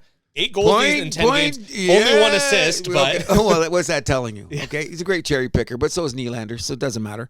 Nylander can get some apples, though. Yeah. The crazy thing about it, and I told you this in the production meeting, is they got about 6 guys that look like Aho or Kokamini because they're long, lanky, and they skate. Don't you know that? They all skate like Frank Mahovlich, so they clog everything up. But I'm not really saying they're playing a defensive zone, but maybe they are. But they clog up the zone, but they're always skating with that mad forecheck. But I think what I like about it is instead of carrying it in a lot of times, they just fire it in and say, let's go get them, boys. And then the guys on the back end like Burns and what's the other defenseman that plays with him? I like him. I like that Chatfield guy. Orlov. He's playing great hockey. He's playing some of the best hockey. He's the big American guy, too. He's right. Yeah, him, too. Slavin. Yeah, Slavin. Oh, yeah, that's the guy. I love Orlov. I love Slavin more. You know what I mean? This guy, you think he's invisible? No. Knocks guys down, does everything. I think Slavin? Slavin. Arguably the best defensive defenseman in the league. I think he's the defenseman playing the most minutes. He has to be. I think he's the defenseman playing the most minutes. So, in my opinion, Carolina... Nobody wants to play Carolina because you don't know what you're going to get. Their weak spot is this, and you brought this guy up again. If Freddie can be Freddie, they're good. If Freddie can be that Freddie, and you notice in these playoffs a couple times when teams got back in, he was the old Freddie on some of them goals. Like, Freddie, why are you going this way? Those times when I'm not saying he flops, but he guesses. And then it looks really bad when the puck goes in the net. But otherwise than that, he's played solid. And the way they played solid in front of him. Yeah. Low shots on goal. Carolina keeps the shots down. High shots they get. Low shots you get.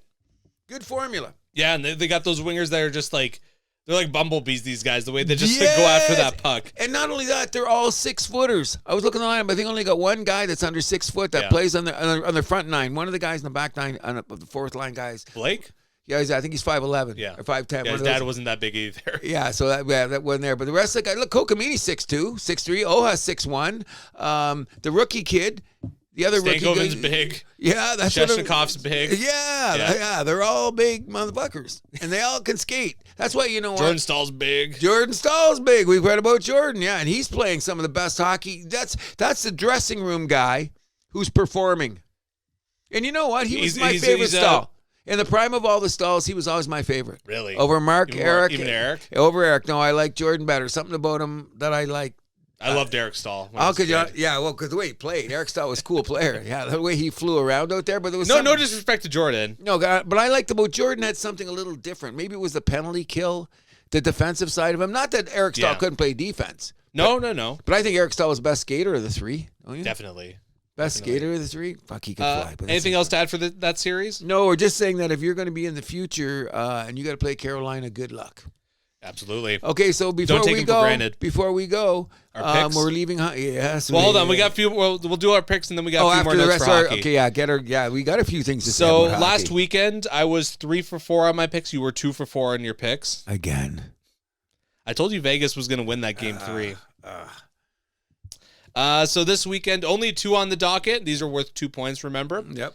Winnipeg at Dallas and Florida at Toronto, Game 6 and Game 7 respectively. Winnipeg at Dallas, I have a feeling you're going to go with Dallas. 100%. 100%. I'm going to go Dallas too. Oh, you dog. After all of that. Here's the thing. My head's telling me Dallas, my heart's telling me Winnipeg. Exactly, because you've seen the games. Yeah. Yeah, that's what I'm saying. My brain prevails in this case. In this case, we both hope we're wrong. Exactly. We both hope we're wrong. I hope to see a Game 7 there. Yep. Then, of course, Florida-Toronto. I'm going to guess we're both on Toronto. I'm in North Etobicoke. If I went outside and told the neighbors I was cheering on Florida, I'd be dead before I got to frickin' Redgrave. Redgrave's 1,000 yards from my street. You know what I mean? Oh. So we are on the same picks. I am ahead of you by 3. By 8 points technically. And it's only going to get tighter. It only gets tighter. So what are you going to do? Well, round 1, you had some brutal picks. Oh, awful. You were 6 for 15. Yeah, just making crazy. Oh, this is going to happen. Dumbass. I got over that doing football. I used to do that, and that's why I never won. Get smart and make better picks. So we'll look at the World Championships. So Canada beats Slovakia 4-0 their first game. Horvat had 2 goals. They beat Latvia 7-1. Konechny had 2 goals and an assist there. Then they beat France 5-0. Horvat another 2 goals. And then they won against Austria in their latest match. McKinnon 2 goals and an assist. McKinnon and Crosby have been dogs this tournament. You know what okay, continue, sorry. And then they got Slovakia today, Finland Monday, Sweden Tuesday. That'll close out the preliminary round. Medal round starts on Thursday, semis next Saturday, and then the finals are next Sunday. Here's the crazy thing about it. All those stars are great. The Celebrini kid's looking good. They're noticing him. Like you got Horvath, you got McKinnon, you got Crosby, you got all these named guys, and the Celebrini kid is doing his thing. And you ever notice when on some of the games are flashing over him, he's sitting beside Sid. That's next one generation. Could be a good shot for the Olympic team. I'm his biggest cheerleader. I know that. I'm his biggest cheerleader. I told a couple of my buddies, never watched this Celebrini kid. They're going, yeah, whatever. They've watched some of the International World Championship game, and they texted me and said, hey, Cruzy, I noticed this Celebrini guy. I said, because you were sleeping when I was watching those West Coast games, okay? This kid, I love the kid. Love his game. So are we expecting Canada to go undefeated in the group stage? Because you can't lose in the other round. No. Okay, so what game do they lose to here? I think they win all 3. I say they go undefeated for the tournament. Yeah. Who's going to stop them? You know what I mean? And you know what I really liking about this team? You know what I mean? They're like, well, who's they playing? France or somebody? They were up 3 or 4-0. They just skated around. You know what I mean? It wasn't like they weren't trying, but they completely controlled the game. Like, we're going to just come out here and keep skating. Oh, we got 12 minutes left. We got 12 minutes left. Okay, guys, let's make business decisions here. And it's so not, I don't want to say systematic, but it is systematic because that's how they're playing. Love this team, man. If you're not watching the playoffs, I know that some of the games have been on at weird times, but for the rest of the time, in Europe, right? Yeah, but so we're going to get some good times now. Take a look at the team because it's just a fun team to look at, top to bottom. Top to bottom. Americans are having their issues, aren't they? I like that. Swayman continuing his regular season performance. Shit happens. Do you think they're going to make it to the finals? The States? Yeah. Oh, it's going to be an uphill battle. This is the funny thing is this is arguably the greatest roster the States have taken into this tournament. That's they've what they're never saying. medaled. They've never medaled in this tournament. No, that's when I heard that, I was shocked. Because they never sent their guys there. I heard half the time guys didn't want to go. Well, After the they said, Canada has their problems with that too, but once in a while we'll send like a fucking all-star roster like this year. It's Sid. It's the Sid show. As soon as Sid said, I'm jumping on the bird. That was it. Oh, I want a seat. I want a seat. I want a seat. That's a great ambassador for hockey for our country. And it doesn't hurt that it's a year before the Olympics. Well, okay. We didn't want to bring that up. We wanted to make it sound of like course it's part of the story. This is what could get Celebrini in if he jumps off to a great start. Oh. And you know what? I'm going to bitch about this right now. You got to announce these Olympic guys in like 6 weeks. What the fuck is that? Was it like the first 6 again? Stop it. It's like in 6 weeks. Okay, those 6 guys are going to be slam dunks anyways. It's not like Marchand is going to be named one of the top 6 this year. I will fucking lose my shit. I'll go to Hockey Canada. Okay, just quickly. Who's the 6? Makar, McKinnon. McDavid. Makar, McKinnon, McDavid. We're thinking of a goalie. Maybe Binnington. No, because you don't think so? No, because you got to let him play. He could be shit by Christmas. You can't do that. I can't put a goalie in there unless it's Carey Price. But the 3 right now, who'd I say? Makar, McKinnon, McDavid, Crosby's 4. Okay, so who do we got left? Am I missing a defenseman? A lot of good maybe guys. Reinhart. Nah, I think because he's like sketchy, too sketchy. What do you mean? He's like a 50 goal scorer. That's why can't Marner be one? I agree. Why can't Marner be one? I agree. But Reinhardt too, because he's. But like we know, Hockey Canada. Did Reinhardt score 50 this year? No, last year he did. Yeah, but so not this year because I think Draisaitl was the only 50 goal scorer. Yeah. Braden Point was one of the first 6 named last year. Okay, Braden's in. Braden's going to be in again. He's just too solid. Yeah, he looked good in the playoffs. The reason Tampa lost wasn't because of Braden. No. Oh, Thomas Harley. Oh, he should. He should. Come on. Because we haven't even, except for Makar. Makar and Harley. I think they're going to be 2 for sure. Yeah. So Makar, Harley, Crosby, McKinnon, McDavid, and then either like Point, Reinhardt, or Martin are going to be the 6th one. 100%. And I can live with that. I still say it's too early. It's too early, bro. Come on. Stop it. Okay, so what are we going to do now? We're going to name the national team for the volleyball championships from 2028 in the next 10 minutes. Okay. Any other thoughts on the World Championships? Gold medal or bust. Exactly. Gold medal or bust. That's all we're going to say. Some other league notes. Ken Holland named the GM of the LA Kings. A little bit of a surprise there. I thought he was going to be retired. I heard an interesting note this year, this week, and on some of the shows we're watching, because it's funny, because you got to bring up Lou Lamoriello. He is candidate. Well, we talked about it. Okay, but anyway, he's not getting another job, is he? He's 80? He can be an advisor for the Rangers that's what I'm saying something. Too. Complete the New York circuit there. Okay, whatever. But, I mean, now that we got Holland in, and how old is Holland? Into his 70s? We got still a good GM. Oh, great! I think GM. he proved that with Edmonton. Okay, that's what I'm saying. And then what's his name? Bowman got his job. I mean, how the week go out there? Are we going to see any new blood coming in soon? And who is it? Like Dubas is basically the last really solid new blood. Like you have to. Well, trust Mike Greer with San Jose with some new blood. He's there Kevin too. Adams with Buffalo. And look how they're spinning their wheels so far. That's why Well, Buffalo. Well, Greer too. What's Greer's selection so far? This is his 3rd draft, right? Yes. He's going to be a 3rd draft. And this is going to be San Jose is looking. I like the way they're building that program though. Celebrini. Yeah. Okay. And Will Smith. And Will Smith and the defenseman too, the European defenseman. We'll get to him because we want to talk about it. But the guy in what's the guy's name in Buffalo again? Kevin Adams. This is his 4th. This is going to be his 4th draft, right? Is this fourth? Yeah, but the the owners in Buffalo maybe. Okay. There's a lot of other problems there. So But my point is there is some new blood in the league. Okay. With the GMs. That's the only two Your guys. GM. What's that? Your GM is. Yeah. Oh, yeah, but he's been around. This is his fourth year too, right? Yeah. But he was on the verge. That's what I'm saying. Where's the next Ken Hughes? Everybody knew. That's why Montreal gave him the money and did things really quick because they. Kevin Conroy in Calgary, another one kind of part of the new blood. Okay, but the Calgary hasn't done anything yet either. That's not the point, though. Hughes is already can say, I made the playoffs. Which scares me because we don't fall back next year, please. Oh, my God. Well, that's whatever. Okay, but so in any event, Ken Holland with the LA. That's the point. But we're just saying, any new school guys, I'll be surprised. We'll see. Any other thoughts on Holland? No, I just think he's a good guy. That's my whole argument here right now. Let's go to the coaching carousel and see what we're saying about that too, and see what validates what I'm saying. Speaking of the coaching carousel, Rick Tocchet getting hired as the Flyers. Shocked. The worst kept secret in all sports. Shocked. He's in the Philadelphia Flyers Hall of Fame. We're on those one or two teams that made the finals. I don't know if he was on two, but at least one of them, yeah. I think he was on the Lindros team, right? No, like 80s. The one before the 80s, 81s, yeah. The one when they got bitch slapped by Edmonton. Yeah. Well, they went to Game 7. Game 6. Game 7. I remember Gretzky bitching about flying. They asked him, what's the worst thing about a Game 6 in Florida? He said, in Philly, he said, the flight. Anyways, does this talk, it's just, you look at it two ways. Fuck you, Vancouver, or I love Philly. I say it's more of a love Philly. I wouldn't say it's an F you to Vancouver. I just think it was like, I'm done. No. What if the Philly job, if the Philly job wasn't open? What? If the Philly job wasn't open? He'd be working for TV. So he'd wait around for it or some shit?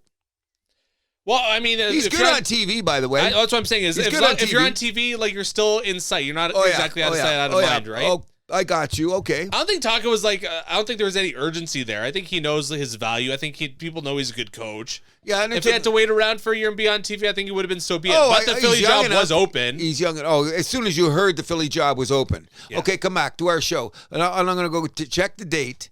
We're going to check the date of that show. And when we heard that Philly fired their coach and we looked at the dumpster fire in Vancouver, what did we say? We're not even pundits. If the Philly job wasn't open, the Boston's job still was. So I think there's a good chance he could have gone there. And he's a former Bruin too, right? Yes, he was. But he was there for a cup of tea, though. Still. Okay, but but I think that was more of a long shot. I would think he would have better chance on TV than getting the Boston job. Boston hasn't hired yet either, have they?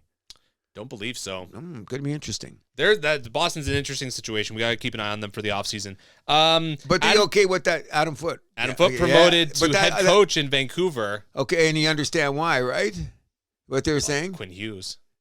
Not only that, but the fact that Foote and frickin' Tocchet were one step in step all the time. They followed each other around a bit here, right? Right. So they said, just give him the job so he doesn't go to Philadelphia with frickin' Tocchet. I guess that's true. It makes sense, doesn't it? And look at their histories going through coaching. Well, the problem is, though, when guys get promoted from assistant to head coach, it doesn't always work out because now you're going from good cop to bad cop. Well, we'll see. Sometimes it does. Sometimes it doesn't. We'll see. Quinn Hughes likes him, which is obviously a big reason. That's number one. The desperation there is like, don't. You know? Why is Vancouver always a mess? Well, you know what? I'm gonna okay. They raise their heads. You think like, oh, they're finally gonna break through, and then it falls apart like quicker than they built it up. And you're like, what the hell, man? I mean, I know the owner. Let's not go there. Okay, so I'm gonna go someplace right now, and you're gonna say, Cruz, shut the fuck up. Once upon a time, Toronto Maple Leafs were like that. So what you got to understand with you, the Shanna plan, and all these years you made in the playoffs, and you guys are consistent. Don't forget that. Because you go back about 15 years ago. This isn't about Vancouver. So, but that's what I'm saying. Vancouver better get their house straight because that's what happened. If you what happens? We got to say you got to be consistent. How many times has Vancouver changed their management structure in the last, say, 15 years? Like 3 or 4. Okay, so how long has you guys been in gear now? For about 12?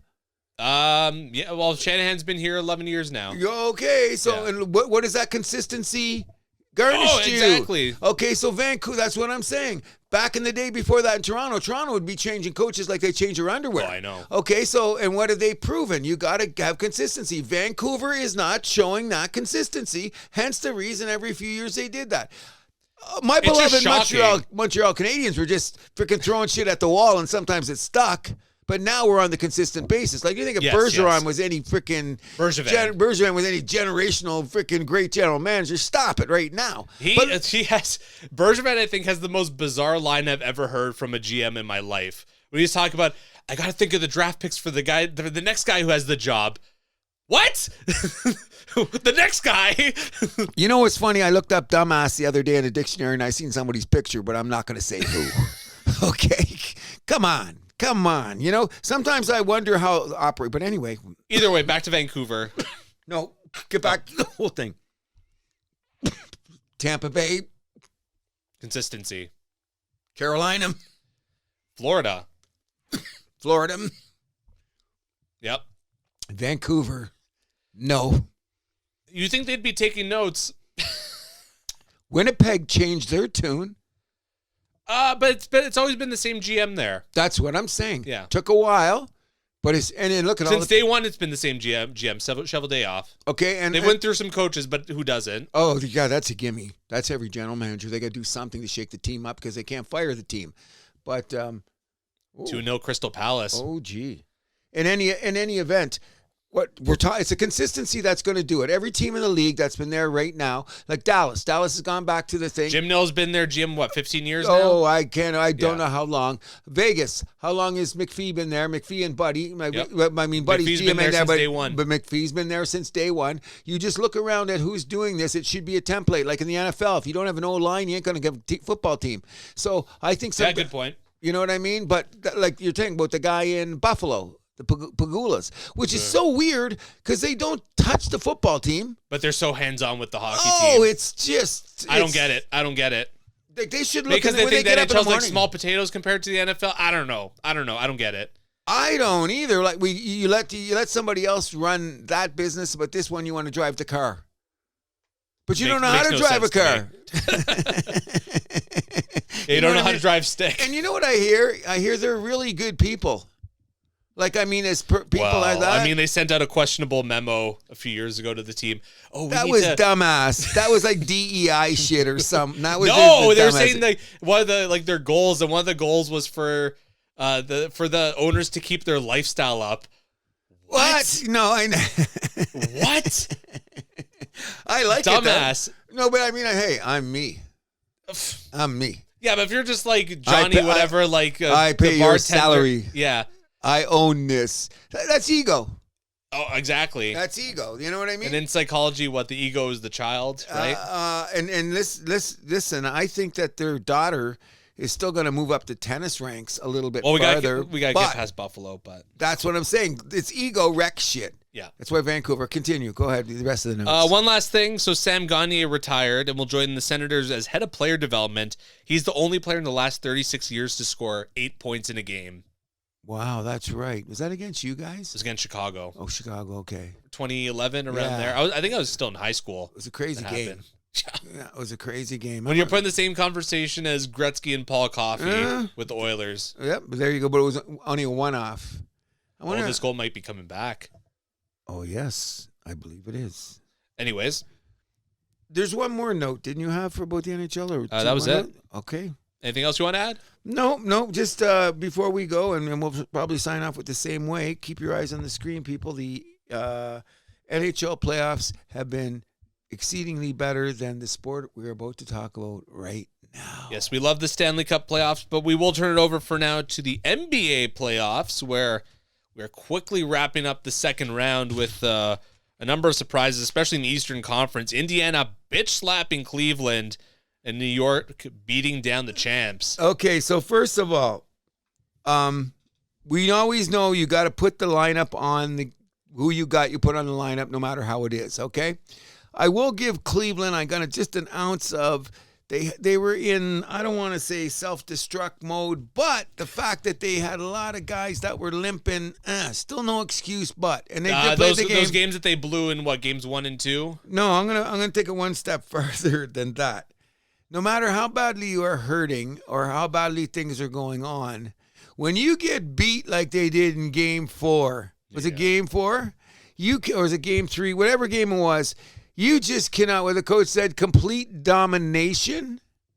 Like, once you let that happen. Yeah, game 4, the 129-109 game. And you know what? That was only because everybody, the ball boy was playing by then. At one point, they were up, 48 points? How do you let a team go up on you at 48 points in any game at any given time? And Cleveland is supposedly a good defensive team. Everything fell apart. I think Mobley was banged up. Jared Allen played too many minutes against the wrong guys, got into foul trouble, and is Donovan Mitchell that guy? Well, and here's the thing, too, that we brought up a little bit in the regular season that big time snuck up on Cleveland. They were a very streaky team this year. At times, yeah. No, look at their record. They were like, win 10 in a row, lose 5. Win 10, lose. It was a roller coaster their season. It was more good than bad, but the bad was bad. Okay, and that snuck its ugly head here in the playoffs against Indiana. Go home, Cleveland. Well, everyone's calling them the regular season sensations now.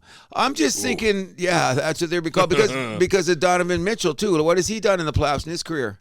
Not much. Okay, so there you go. But they've got a solid lineup and they're young. I just think what happened here is, first of all, Indiana played way better defense than I ever imagined, because I think they call it Indiana, because sometimes I don't think there's any D in that crew, and the experience of last year. But then Cleveland had the experience too. I just thought that Cleveland played disjointed. Is that the word?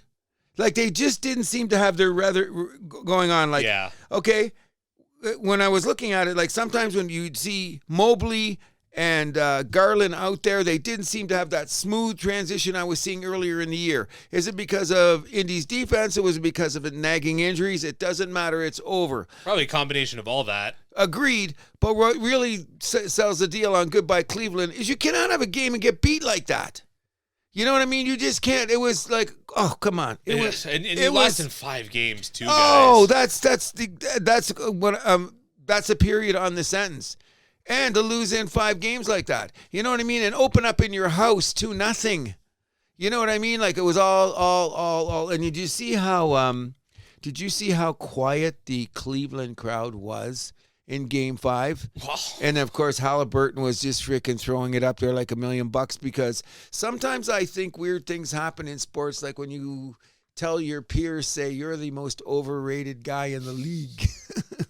Shit happens. The Athletic is giving the Indiana Pacers some bulletin board material. Oh, God. Have you heard McAfee lately when he said, when they bring up Halliburton and overrated? Oh, wow. God bless him. He's being a hometown boy. But just look at this, though. Okay, here's what's really understanding that. Halliburton's in completely fuck you mode. And if you don't believe so, that's because his dad's now sitting in freaking in a booth somewhere. But that whole lineup's playing well. That's what I'm going to get. Miles Turner, Nemenhard, and Nesmith, they're all playing great. But here's what they really got going. You thought Mathurin, our Canadian boy, would have more say in this series because he was usually a better player. He can't get on the court for more than 10 or 12 minutes, nor can Obi Toppin. Yep. And these guys, when they come in for their time, they're solid as a rock. So they're running about 8 or 9 guys deep, not killing each other. And you know what? Give him credit. Siakam's one of the guys that's showing them how to play defense, because he played some hard defense, like on Donovan Mitchell at times. Oh, yeah. Defense and athleticism has always been his calling card, going back to his rookie year. And if you seen him, and I watched the games, I said, that's the Siakam I know and love, the Siakam that was on our world championship, a guy who's got a ring in that dressing room going, guys, if we want to win, this is the way you want to go. Yes, sir. And he's got the right supporting people around him, I think at the right ages, because they've been together this long. Consistency, like we were talking before, is Indiana, and we can't say more about this. Is a second year in a row, bro. In the conference final. This is like major for them. Now, where do you think they're going with this? Well, I mean, it's going to be very tough. So we'll get to the other series. So New York dispatched the Boston Celtics in 6 games. Tatum tore his Achilles in that one. He's going to have surgery. Hopefully that's not going to be a career thing, because like that's Probably going to keep him out all next season, you'd think, right? No, with all the Aaron Rodgers, Kevin Durant, Kirk Cousins, the sprinter, or was the high jumper that's going for the Olympics, the procedures have changed. There's a good possibility he could be back by like what, December, Jan? All-Star break. Okay. All-Star break. No, maybe longer. You're right. Might be a year. I thought it's Achilles is like a year. Yeah, it could be a year. Yeah, it could be out. Like maybe before the playoffs, but you're right. It could be a year. But here's the thing, okay? I'm sorry for Jason Tatum because not only that, look at last year when the they most came back. Underrated star in the league. Of course not. And I don't know why he's not liked. There's a general not because he liking. plays with Boston. Well, that's true too. And I hate the Celtics too. But I'm saying a guy that good, and he's viewed as he's not the clutch guy. Or he's not the Browns. That was guy. Browns championship last year. And we only know the name of his son. Like, stop it. But he has had a little bit of foul luck here. Like, let's look at it this way. They were down 3-0 last year, right? Or was it the year before? Against Florida. Were they down 3-0 2 years ago when they did win the championship? They were down 3-0 in the semifinals, right? Okay. They came all the way back to game 7. But they lost. Tatum sprained his ankle in the first quarter, was gone. Yeah. This guy's snake bitten a bit. Even though he's got his ring, Yep. can't take his ring away from him. It's going to be where you're going to go with this. My thing is this. The Boston Celtics were a dumb-ass bunch of freaking live by the sword, die by the sword. Dumb-asses. Let's go one game. 40 missed threes one game. Broke the record. 47 misses. Did they get up to 60 misses? I don't freaking know. Remember I was saying that all year about them? Are you going to shoot your way out of it? What happens when you don't? Okay, here's what happens when you don't. You go home. Yeah. Yes, you don't. And they were so stubborn about it. And I thought they were going to change their game when Jaylen Brown had I that told one you press that the meeting the next day where they're like, no, we're going to double down on it. They were clanging them. They built a penthouse with those fucking bricks that they threw. And I'm not feel sorry for him. I just think that, I don't know why, because he even went to Duke. There's just something about Jason Tatum and the flack he's getting. The two guys are getting more flack than anybody I've found so far in the playoffs is him and Austin Matthews. Who's got more abuse, but now Tatum's out, so he's got to really take it, except for he tore his Achilles, and people respect that, man. He's an athlete. You know, he's a great athlete. You hope he comes back 100%. But this is on Boston. This is on the coaches. This is them forgetting to play D. They played D against New York when they wanted to, but let's give New York credit for this. They went inside. They stayed inside with Mitchell Robinson. They stayed inside with Kat. Brunson was tough. Mikal Bridges was great. Hart was good. They got the feeding off the bench, and the rotation was probably a little bit longer, so to speak. Yeah. You know what I mean? So I can't really say that. Boston's rotation was great, too. I just say they played stupid. You know, they thought, we could do it. We could do it. All those bigs. Go to the hoop, man. Come on. Old school. And they did, and they should have learned after the first game. You have Horford, you have Porzingis. Oh, come on. You know what I mean? And listen, Jason Tatum ain't a small guy. No, he can get to the hoop. And they got the guy with the 70s porn stash from Slovenia or whatever. You see him in there? That guy's a beast. Why don't they feed it down low more? I don't get it. I didn't either. Really and then when you lose one game, when you have a 25-point lead, you know, you got Tortoise in the last period, and you got to give Brunson his. We'll talk about Brunson, Mr. Clutch, and doesn't care. You know what's even crazy? Another superstar that Dallas let go. Okay, but that was a weird one. He exploded in New York. But the thing about Brunson, he's one of the few guys in the league that does this. He could be 6 for 18 till the last 5 minutes of the game. Then just swish. The guy never misses, or he'll shoot 5 or 6. Which is great. Well, you know what I'm saying? But the thing around him is that his support cast is amazing, and they're all freaking dogs. They bang out their there. Starting lineup has been unreal. Mitchell Robinson banging, Cat banging, Hart, Bridges. Bridges.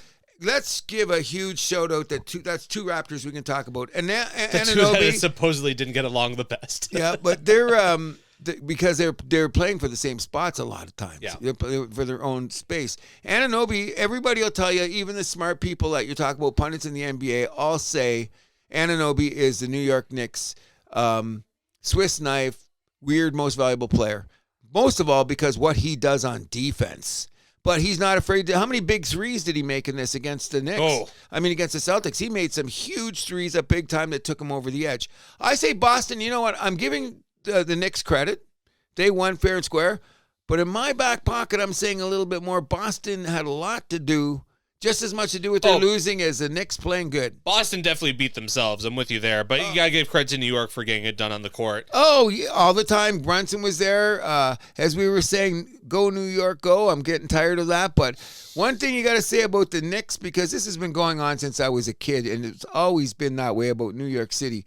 When the Knicks are even close, look who's sitting down close in there. They got to fight. All the stars. Yeah. All the stars. And some of those stars got to sit in the second row. They can't even get to the first row because there's so many stars. I think McEnroe sits in the second row, though, doesn't he? I don't know. I don't pay attention to who sits where. I just noticed that one, but I heard McEnroe saying something about sometimes you just want to stay away. I don't want these guys falling on me. McEnroe's funny like that. But anyways, it's New York at its finest.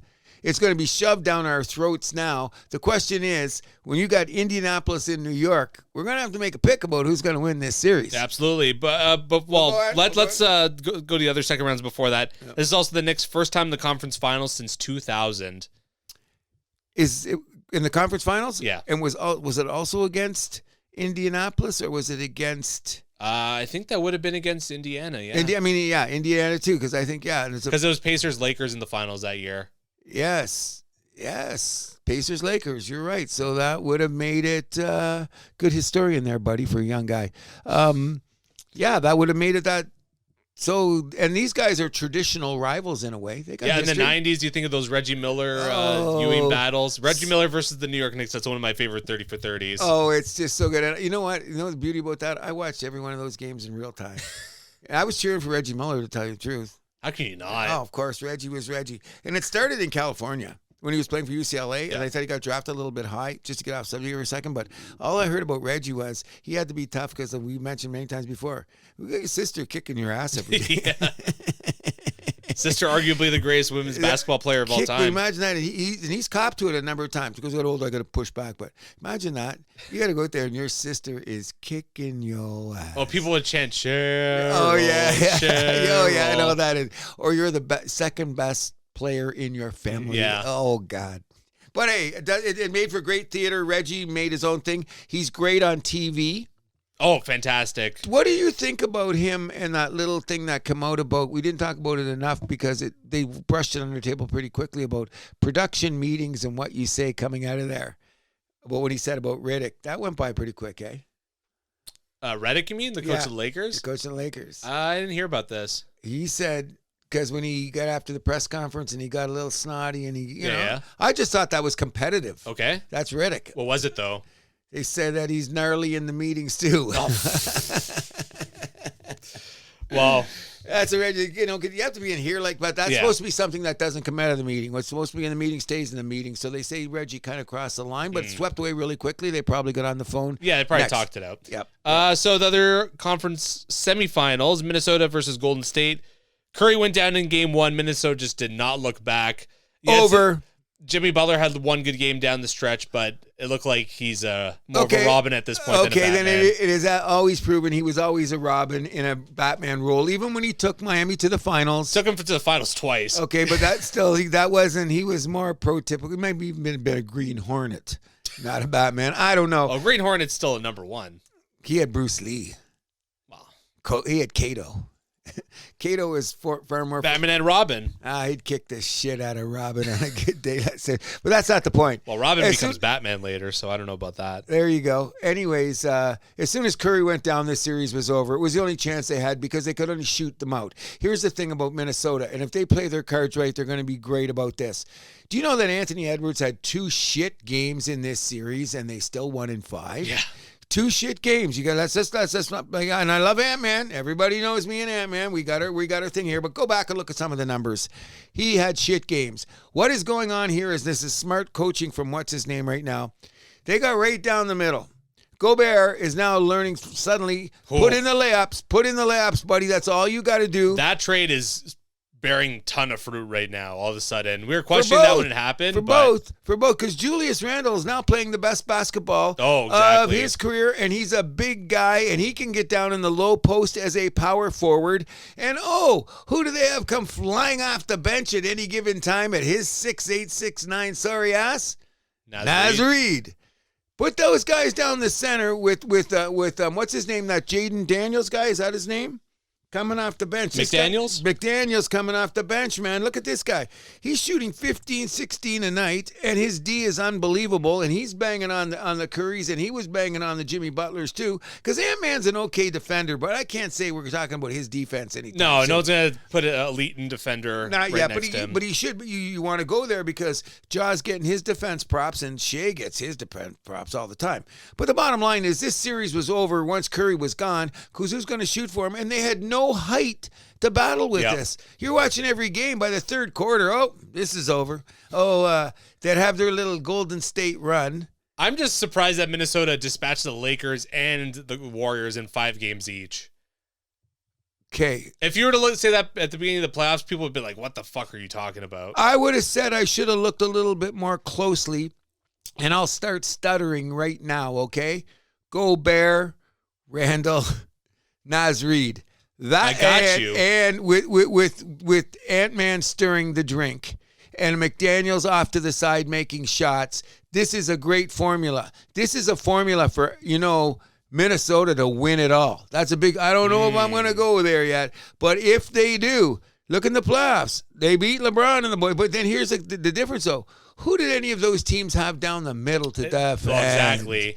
That's why you're saying we should have looked a little bit deeper. Yeah, I agree with that. We should have looked in the center because I'm going, wait. And they had trouble it took a whole season to get it together. But you see it now right down the middle.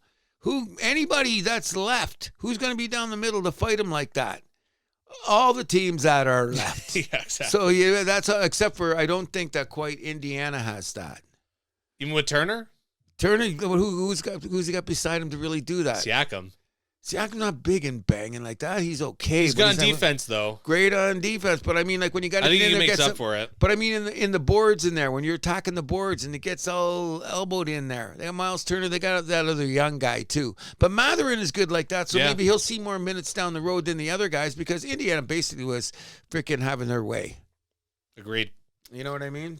So Minnesota, their second year in a row as well, like Indiana going to the conference final. Yes, congratulate to them. Consistency on their part. A little bit more maturity from Ant-Man. Should be whatever we're going to see now because we don't know who's playing in the finals yet. No, and I also want to say that this is probably the best era of Minnesota basketball history already. Ever. Never have done this before. This never in the history of Minnesota have they gone to conference finals back-to-back years. And I think they've only been to conference finals, two times? Once before Ant-Man, I believe. I think 2004 with Garnett. Yeah. And got swept, I think, when they got there. Yeah, it didn't make much noise once they got there. They got swept. But Garnett never had any freaking people to help him anyway. No. Well, I think he left for Boston. Exactly. You know what I mean? Which brings us to... Yes, the last series, still yet to be decided. This one's heading to Game 7 on Sunday afternoon. Oklahoma City versus the Denver Nuggets. This one's been by far the best series. I'm going to go out on a limb and say whoever wins Game 7... Wins it all? Wins the championship. The House That Happens has made it an official declaration. Whoever wins this now. Here's the caveat. Am I disrespecting Minnesota here? Maybe. Yes, because you know what? They've been the only thorn in freaking OKC's side. Yeah. But I'm saying they could go back and do it because they got the bigs inside too. They got if you know what, this is why a dynasty is going to come out of OKC, and if they learn to pay these guys, when Holmgren puts a few more pounds on, like he's good sitting inside now, but sometimes he stays out there on that edge and tries to shoot that three, and then Harkenstein is in there by himself. Yeah. But all the other guys belong him, like Dort and Wiggins when he comes off the bench. Oh, well, they have the makings of a team that's going to be good for a decade. Oh, no problem whatsoever. And they got, of course, Shea. Our MVP. Shea. Yes, of course. He's gotten better as the series has gone on. I think he's pushed it at times. Oh, and you got to put beside him Ben. How? Pushing his shot, forcing his shot. I thought he was forcing it at times. See him and Bain plays for Memphis. Who's his partner? Should look it up here really quick. The partner on who's he got beside him as a guard? Dort. Yeah, but the other guy that comes off the bench, he's better scorer than Dort. In any event, that back end is really tough. Like they're really good. And I think what's going to happen. Caruso's been great coming off the bench. Wallace, Williams. Look at his numbers. Not bad. Not bad at all. He's been out there battling too, and he goes, and I think he's a sixth man coming off the bench, or is he starting? I think Caruso's the sixth man for this team. But him and Wallace. Yeah, because I think Wallace is the guy you're thinking of. He's a guard though. Is he guard? Williams is a forward. Is he? It doesn't matter. He's starting though, right? No. Williams is not starting. Oh, well, sorry. I'm looking at the wrong Williams. There's 2 Jay Williams. So Yeah. Jalen Williams is the one you're thinking of. Thank you. Yeah, He's been very good. Yeah, that's what I'm saying. So when you got that combination, they match up any style, any team, any way. Because this Denver team is, oh my God. All they had to do was give Jokic the reins, turns out. Oh, I guess it is. And he's everybody and everything. And they were smart enough to play that rookie kid off the bench that made some shots for them, because I think why Denver's going to lose this series, in my opinion now? We're up to game 7. It's in OKC. They're going to be wore down. Look at except for the last game there, they brought a couple guys out, but they're basically running with 6 guys, bro. 6 guys. That's all they're running with. Denver's got like a 7 or 8 man rotation. Yeah, check how many minutes they play. 6, 7. They're running 8 guys and like 19, 16, and 13 off the bench. That's last game, right? Yeah. Okay, go to the games before that. None of that was happening. Sorry. They weren't really doing that. We were running basically with 6 guys. Sometimes you get 6, 7 guys. Yeah, that's all they're running with. Meanwhile, check what OKC's doing. They got a rotation. You know what I mean? And it's set the way they do it. No matter what the score is, Shea sits down at the 8-minute mark for 3 minutes. And then the next time around, Dart sits down at no matter what the score. And then they figure out what's going on in the second half. And then they wear you down. So you're saying no chance for Denver then tomorrow? If they win, I'll give them all the props in the world. Of course they have the chance. Like you said, they got to go on the court and play the game. I'm just saying this. In a weird kind of way, I'm going for Shea, our Canadian boy, MVP and all that. But in a weird way, if the Joker wins, that's cool too, because you got to have more than one championship to get on that pantheon of greatness. Like, why is Olajuwon on that pantheon? 1, 2 in a row. 1, 2 in a row. Okay, Tim Duncan, why? Got 5. Okay, you know what I mean? You got to get something to get up there. Isaiah Thompson, one of the great. But he got his 2 in a row, and he beat Bird, Magic, and Jordan 1 year. Joker needs 1 more. Greek Freak needs 1 more if you want to go up to that next level. And Joker is that next level player, especially of this generation. How good is that Joker? Oh, best of the best. Creme de la creme. Top of the top. This guy, some of the passes that he throws. How did you know to throw it there in traffic? Do you see some of those passes that he throws through traffic? If you don't like this guy, you don't like basketball. 100%. It took me a long time to get used to the guy because I always liked him with his horses. Okay? But let's cut to the chase on here.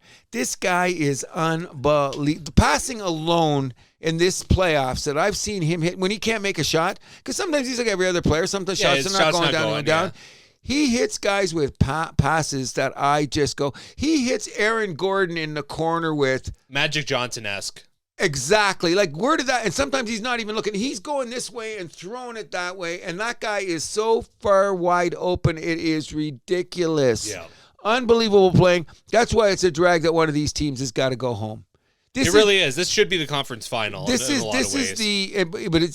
even better than Vegas, Edmonton, because it went 7 games. Yeah. You know what I mean? You know what I'm saying? Like, you got that intensity in a 5-game series, but these guys somehow got it out to 7. You know what I'm saying? Like, sometimes didn't you think after about 3 games, I think this Edmonton Vegas series is gonna go a while. But this Denver series, because Denver kept getting ahead. Yeah. And I know that they couldn't, especially once Edmonton got the first 2, not to harp on that, but once Edmonton got the first 2 in Vegas, I'm like, nah, this is over. No. Really, it was. But, I mean, at least they tried to fight back. Anyway, to make a long story short, this OKC-Denver series is one of the better series I've seen in a while. This is reminiscent of, like, Sacramento playing the Lakers back in the day, or, you know what I mean, a couple of these Cleveland Golden State series with LeBron. You know, like a couple of those series we've seen in a while. This has just been great. Everybody leaving the floor. And you know what? Theater. Yeah, and you know what I love about it more, too, is when these guys can't score threes, they all go inside. Denver's not one of the biggest three-point shooting teams in the league. Nope. OKC isn't, but guess what? Jamal Murray gets hot. See him a couple runs in this playoff? Mm-hmm. Like, what about that bad knee, Jamal? It's all the way back. I wish we were shooting like that last year when we were in the Olympics. You know what I mean? Imagine we got this Jamal Murray right now. Mm-hmm. This Jamal Murray was playing in the Olympics. Oh, my God. So what do you say for the rest of the playoffs? What is it looking like to you? All right, so I guess we could just pull up the spreadsheet and we could do our picks for the next round. Kind of, sort of, because we don't know. I have an answer for the one we don't know. So Last round, let's see. We're only 1 for 3 so far. Brutal. Both the Eastern Conference, we said Celtics in 5. Or sorry, I said Celtics in 5. You said Celtics in 6. We both said Cleveland in 5. I said Minnesota in 7. You said Minnesota in 6. We didn't know about Curry, obviously. Yep. And then for Denver, Oklahoma City, we both said OKC in 6. So if OKC wins, we could still be right for that. But that is 6. Eastern Conference Final, New York versus Indiana. I'm going to say New York in 7. There's that pregnant pause. I don't know what to say, but I got a sneaky feeling that New York's just tougher, a bit tougher, and they play a little more defense. Then I'm going to go with the 7-game New York thing. And you know it's going to be... I thought you were going to say 6, but... No, I think it's going to go a long way too. And here's going to be the funny thing about it. Who's leading those series over the year? Indiana has won more series than New York in their historic thing. Yeah, it wasn't the last time they played each other, though. Wasn't yesterday. Wasn't it 2002? I guess. That 2002 is coming up a lot. That 2000, yeah. 2000. Yeah. Maybe that's going to be the name of the show. Remember 2002? Even though it wasn't that year for basketball. But anyways, the other one, it doesn't matter for me who wins Oklahoma City, Denver. I think whoever wins there dispatches of Minnesota in 6 games. I say it's going to go longer. I think that's going to be a 7-game series too. Who do you think? Either one. I say the whoever winner wins the Denver. Yes. Yeah. They're going to go there. I'll just put X in 7 just as a placeholder. There you go. Oh, and can we say one final thing about all of this, except for that atrocious egg that was laid by the Toronto Maple Leafs on Wednesday night? Except for that, the games in the NHL have been superior to most games in the NBA. Even though we had a couple of great NBA endings with dramatic shots like Brunson, let's put it into perspective. The only reason that Brunson got that opportunity is because the Celtics played so goddamn bad. We had to sit through those 40 fucking missed shots. Not like that in hockey where it's 2-2 and someone scores late, or it's 2-0 and you get an empty net. We still keep the drama of the game because everybody's playing hard. But in basketball, what are we getting?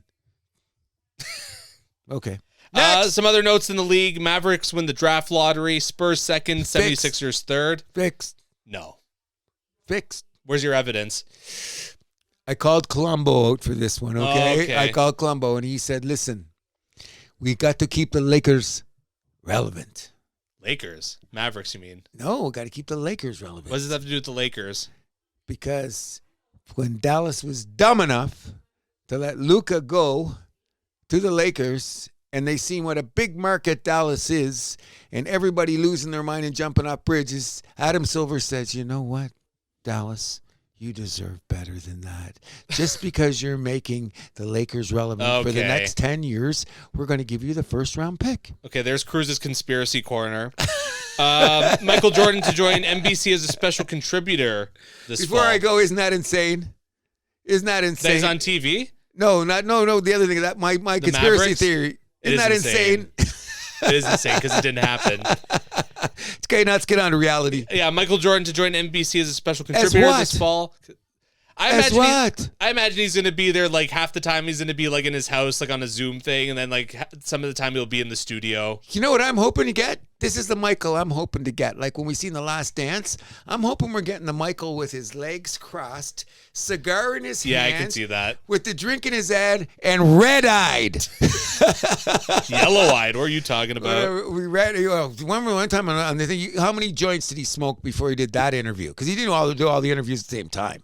They did it over a period of time, right? His eyes look yellow. It looks like he's like probably too many cigars and not many, but a couple of times. Oh, maybe it was the squint then. The Michael Jordan squint. I want to see him with squint Eastwood eyes, whatever drink of choice that he's getting in his hand, because you never know what it is. 10 minutes extra, 10 minutes added time. Ooh, wow. How did that happen? There was a bunch of stoppages. Oh, you've been watching closer than I. Yeah. Hey, you don't think, what is Jordan going to get, $1 million an appearance? Not nothing. Okay. That way. This is weirder than when Brady was announced to become a broadcaster on Fox, and he said, I'll see you in a year so I can get prepared and all that. This is crazier. I think that was a little weirder. What? I think that was a little weirder. Oh, Brady? Yeah. Well, he's getting better. I think it was good. My point is the waiting a year thing. Like, when does that ever happen? Because Brady's smart. I'm just saying that's weirder. That's my point. That's okay, all my point but is. this is all okay. Okay, that was a lot of weirdness going on then. Ask anybody from NBC, anybody that does broadcasting, anybody that does anything in the history of what's going on. They go, "What's Jordan going to do?" I don't know. I don't know. He's a special contributor. I don't get why everyone's so weirded out by that. I don't care. I think it's just great. If he just comes on TV at halftime and says, that guy sucked, he wouldn't have played here. I think that's what you're going to get. I hope that we get... It's not rocket science. Then wouldn't it be great to hear Jordan once in a while? Agreed. So I'm looking forward to this. So I hope I didn't sound like I was one of those people that's going like, what the fuck about Jordan? I'm one of those people that's going, this going to be fun. I agree. It's going to be fun. Yes, at the house that happens, we concur that having Jordan at any time come on and anywhere to talk about basketball, I'm in. Exactly. All in. Yeah. So we'll move us over to Major League Baseball, where some big news down the house that happened newswire. Orioles fire Brandon Hyde. What? Now the third manager to get fired this season. Wow. Following Pittsburgh and Colorado. Well, Colorado knew it was coming. Bud was old, had to go. Bye. But this guy how long's he been on the job? A few years. And he knew all the kids coming up. Something must have hit the wall. Because remember, he came from their system. I get that. I think this is just like them being like, shitty start to the season. Bye. We need someone to be the scapegoat. So that means that Schneider's job is secure as freaking the mailman's. Is that what you're saying? I mean, I don't think I was shocked. This just came down the wire? Yep, just happened while we were recording, maybe like an hour ago. I am stunned. You know what? BOH just called me during the show. If you're listening, I wonder if that's why he's calling me to say, or is about the Orioles manager? Maybe, I don't know, but maybe he's going down to the game because he knows I'm a Tiger guy, but we'll get to that in a minute. That's bizarre. And what's their record, though? Their record's rough, isn't it? It's atrocious. They're dead last in the AL East. Yes. And their metrics are horrible, but they've had some injury issues and trying to keep guys in the lineup. They're 15-28. That's the Baltimore Orioles I remember from when I was a kid. Yes, okay. So now we're back at it. But now, okay, can I toot my horn for a little bit here? Remember at the beginning of the season when I said, let's look down at these rotations. Who's Baltimore pitching out every 5 days? Who have they got? But hey, that's been a big problem. Okay, so there's their inability to sign guys in free agency. I don't get why they're so hesitant to do that. I thought they were going to do that. And like they have so much in the farm system and like they're not using it to trade away for guys. It's bizarre the way they're running that team. I don't understand it. I really don't. They got fooled on the pitching. They thought they had more pitching than it is. But you also chose Baltimore to win the AL East. Oh, I did? Yeah. Of course I did. I thought they would step up and do it. You know what I mean? And then all of a sudden I seen the start of the season and I looked down and I said, because you know what I thought? I thought their hitting would overcome those weaker fourth or fifth starter spots because bats are getting more valuable and the starting pitching hasn't worked out that way. Oh, and Adelaide Brutchman's having a rough year. That's what I'm saying. Look what's gone down. And nobody's hitting on the team. They've had injury problems. They've had inconsistent lineups. I've heard they've had more lineups. Henderson and Mullins have been okay, but that's it. And O'Hearn's actually having a really good season, but that's it. Yeah. Okay. So what they're saying is that they've already had, what is this, May? They've already had more different lineups already than last year already. Like, you know how we change the lineup and every day you go in there? Yeah. So they've had more freaking play around with their lineup. The percentage more since last year is insane. So there's a variety of reasons of doing it. But 15-28 after you've been the sexiest team in the American League East for the last 2 years? Fourth last in the majors, second last in the American League. Oh, there we go. Now, I'm going to tell you one thing so we can just jump on this. Oh, you got any other notes? Because this is what's keeping me alive. So Pete Rose, Shoeless Joe Jackson, back eligible for the Hall of Fame. Okay. I've been saying this forever, and I'm going to have a little rant here. This is complete bullshit. You know what? And when they have the day that they put him into the Hall of Fame, I'm going to freaking flick the channel. This is what I call pulling our chains, bro. You stood underground all these years, all this time. So you know what that's just telling us, too? That Barry Bonds and Roger Clemens will get in down the road, too. Agreed. So what do you got to do? You got to beat them into the ground totally. So are they punished enough? Did we desecrate them enough? Have they ruined the game enough? Come on, this is insane. I've been saying it for years. My wife, is she listening? I said, Pete Rose is going to get in the Hall of Fame once he dies. Now, well, that's still a few years away, I think. He's not in the Hall of Fame yet. Okay, come on. This is now up to the voting committee. He'll be in the Hall of Fame in my lifetime. Probably. I'm going to say that. But it's not going to happen in the next couple years. No. They're going to still make a way because they want to save face. They want to completely say, okay, now that he's gone. But come on, look at times Pete Rose was despicable. At a lot of times. Okay, so we're not going to go into all the details. We can talk about the 14, 15-year-old girl. Okay, so he's been despicable at times. So if he's been that despicable, why are you pulling him out of the dirt? Why is he suddenly Lazarus? The crazy one for me is Shoeless Joe. He's 100 years now, isn't it? And it wasn't exactly proven that he knew about the scandal, right? And it's never been proven he didn't know. Yeah. Okay, so he's on the fence, but he did not do anything to make it. When you go back and they say he did not seem to be a willing participant. Is that the word? Mm-hmm. Okay, so now that's 100 years, and you say gambling's the worst thing in the world. Is it because gambling's legal now? Then they're going to say, well, we'll change your mind, include Shoeless Joe. Come on, bro. I don't know. It's weird, isn't it? It is weird. The same day you come out and say, "Hey, MLB, the ratings aren't good enough. Let's try an NFL move. Let's get attention." It's weird and it's not weird because those are like the two big guys that are like blackballed from the Hall of Fame. Iconic baseball players. Like, who else is there on that list that is like all those guys that are on the steroid era? We got to deal with all that. But those guys aren't officially locked out though. Those guys were just not voted for. There's a difference. That's true too. So the Veterans Committee can save them, right? Yes. So what, they got to wait 10 years, then they become eligible for Veterans Committee? Is that what it is? Something like that. Yeah, okay, so 10 years, so I might not live in on the writers who are like of my generation are going to be the ones that are going to be voting in Barry Bonds. And Roger that's Clemens, what I'm saying, yes. And that's what I'm saying. That's all coming along because they weren't to see it live, and all the Christopher Russos and guys like me will be dead. You know, all the Costas, all the haters. And you know what? I'm not. Well, Costas, he acts like his shit don't stink sometimes. So. Of course. But in some respects, because I'm a huge Russo guy, and he said what he is true about all of this is that Pete Rose did not change the metrics of Hall of Fame numbers. He just went out and played. Barry Bonds, McGuire, Sosa, they changed the metric from the game. That's the real issue. You know what I'm saying? That's why they're going to be there. But in 20 years, it's not going to be matter because you're going to be going to the game in a freaking hydrofoil car. You know what I mean? Well, at the end of the day, the Hall of Fame is just a museum, right? So the best things in the museum should be in there. Best big other product should be in there. Yeah. So if that's the way we're going to look at it, that's the way it's got to be. Ty Cobb's in the Hall of Fame. And he was a piece of shit. And everybody should be in the anybody that won his numbers should be in the Hall of Fame. That's why I think it's weird. Screw taking Pete Rose that way.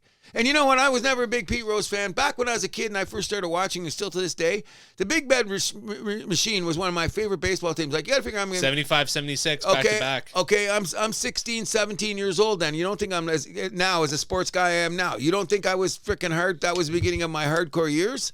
Come on. Pete Rose, Johnny Bench, come on. Johnny Bench, greatest catcher of all time. I agree. I don't care what anyone says, but those are there. And Pete Rose, I'll tell you, I like Joe Morgan better. I like Ken Griffey Sr. better. I like George Foster better. I like, what's his name? Dave Concepcion better. I like, who else? Keep naming them. Either way. Yeah, okay. Don't do that. It's a joke. Anyway, my thing is this. They're going to get in the Hall of Fame, but sometimes when I get on my high horse about changing the channel, that's why, because you're just fooling me. You pulled my chain this day. Oh, my God. Oh, well, new day. No, just people died and a new generation came along and the perspective got changed. That's all. So let's tell it like it is. I don't know if I'd say the perspective changed, but... You said, who's going to put him in? The writers of your age, not the writers of mine. Well, I said that about Barry Bonds. Or Barry Bonds, yeah. But that's what I'm saying. That's how the perspective is going to be changed because we're gone. Yeah, I don't know how you're going to address the controversy because, I mean, that you have to address it. Asterisk? No asterisk, but like, I don't know, something on the plaque. I don't know how you'd go about it, but I mean, I don't know. Messy, isn't it? It is messy. That's why I messy, think he's been out for so long. It's all this is tied together. But we'll talk about the Toronto Blue Jays. They get the sweep in Seattle. Somehow. Amazing. They host the Rays. They lose that series 2-1. Classic Jays. And then they blew the opener against Detroit last night for the weekend series. Okay, so we're in trouble. What we're away as though is because we're spending time on playoffs and all that, and we're going to be very curt about what we're talking about baseball because we're going to have our conclusive first 2 months of the season when we get to end of May.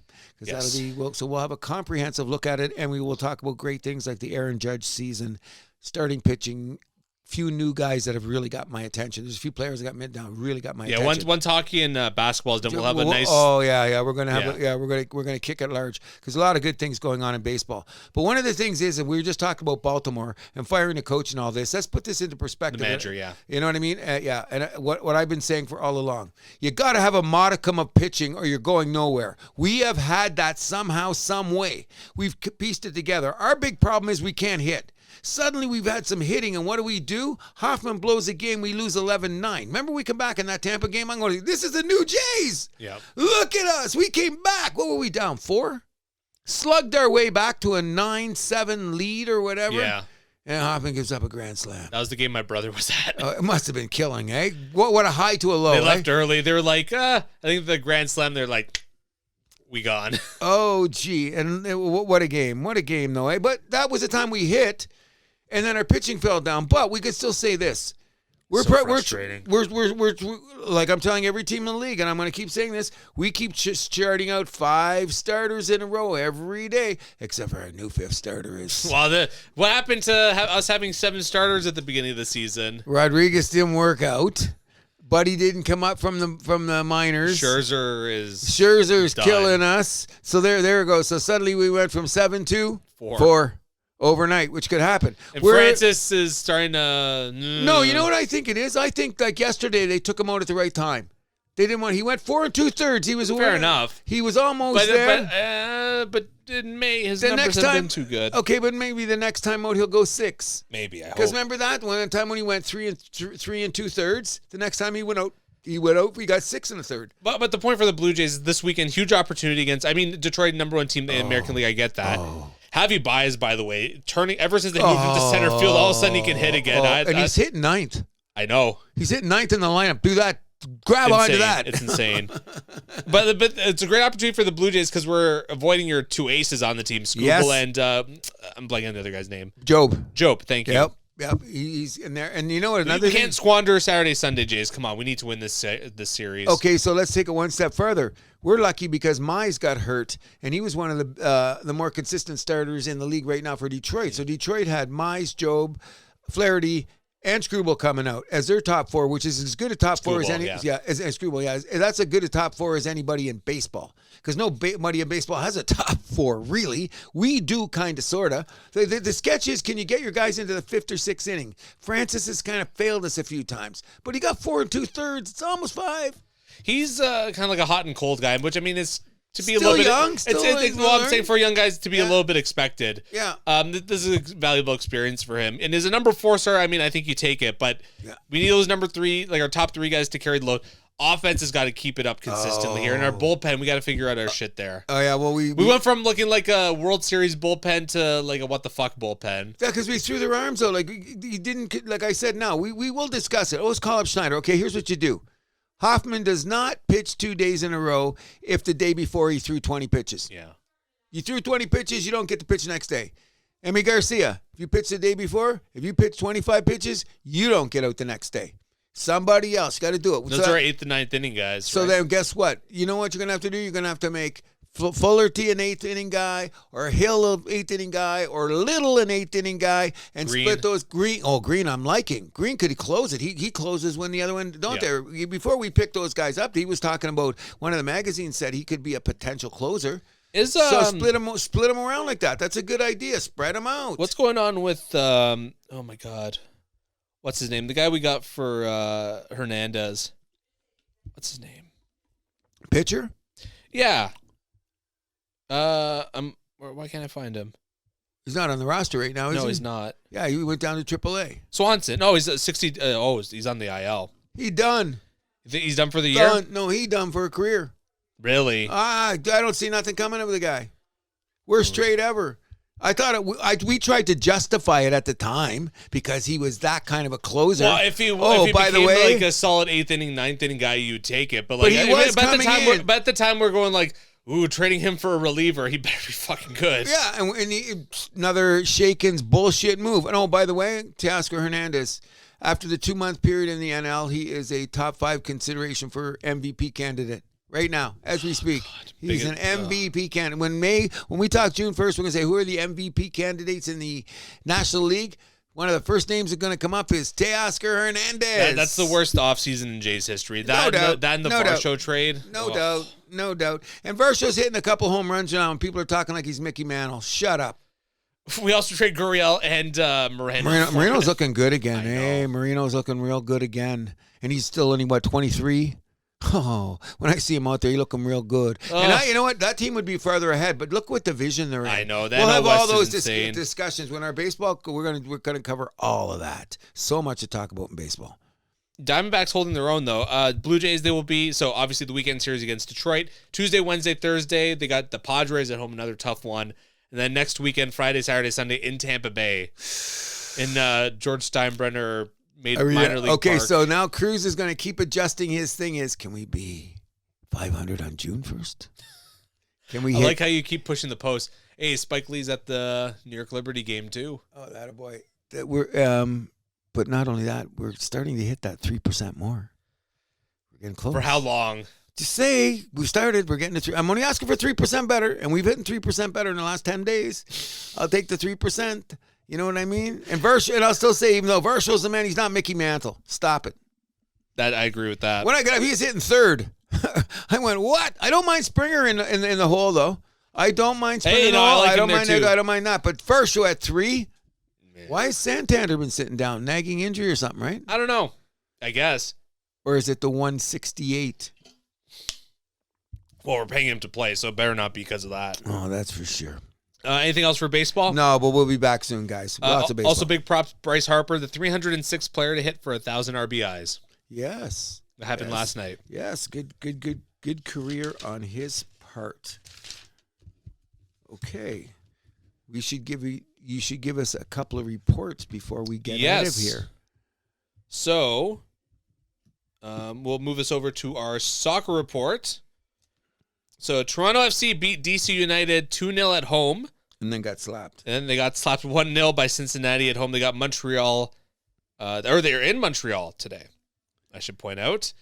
We're trying to be positive with Montreal's you guys. not too good, so hopefully we can pull out the 3 points there.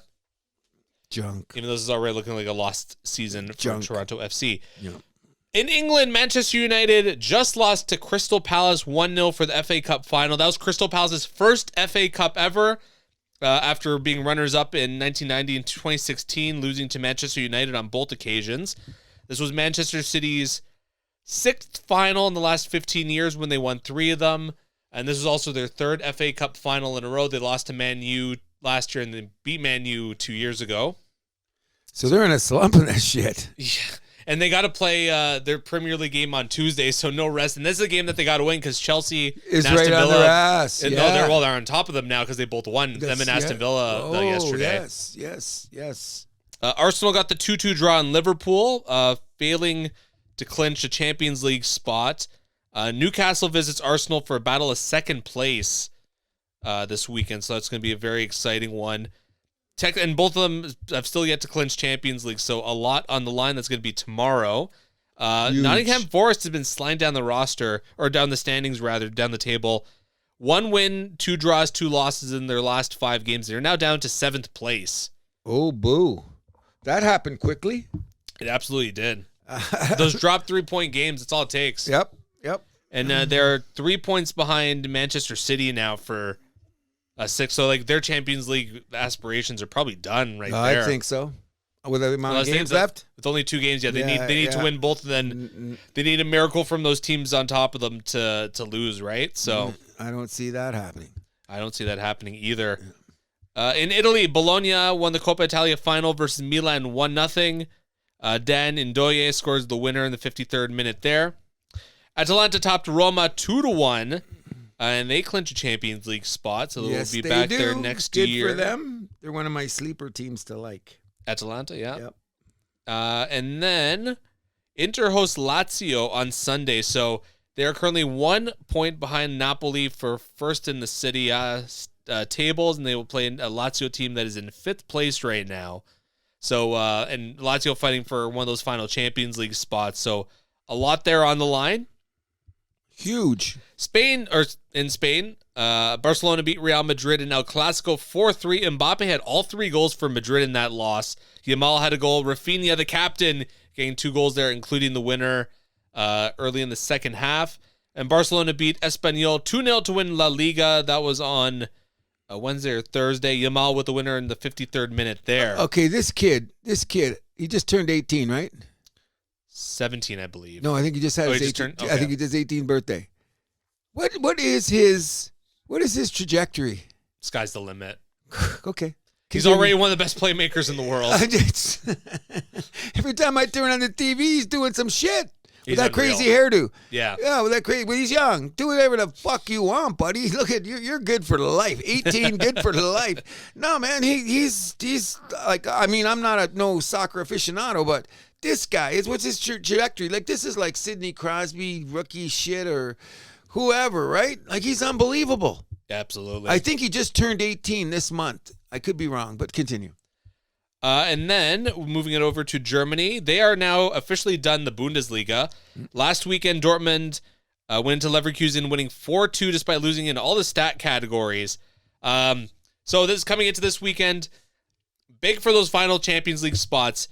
Third place, Frankfurt goes into fourth place, SC Freiburg.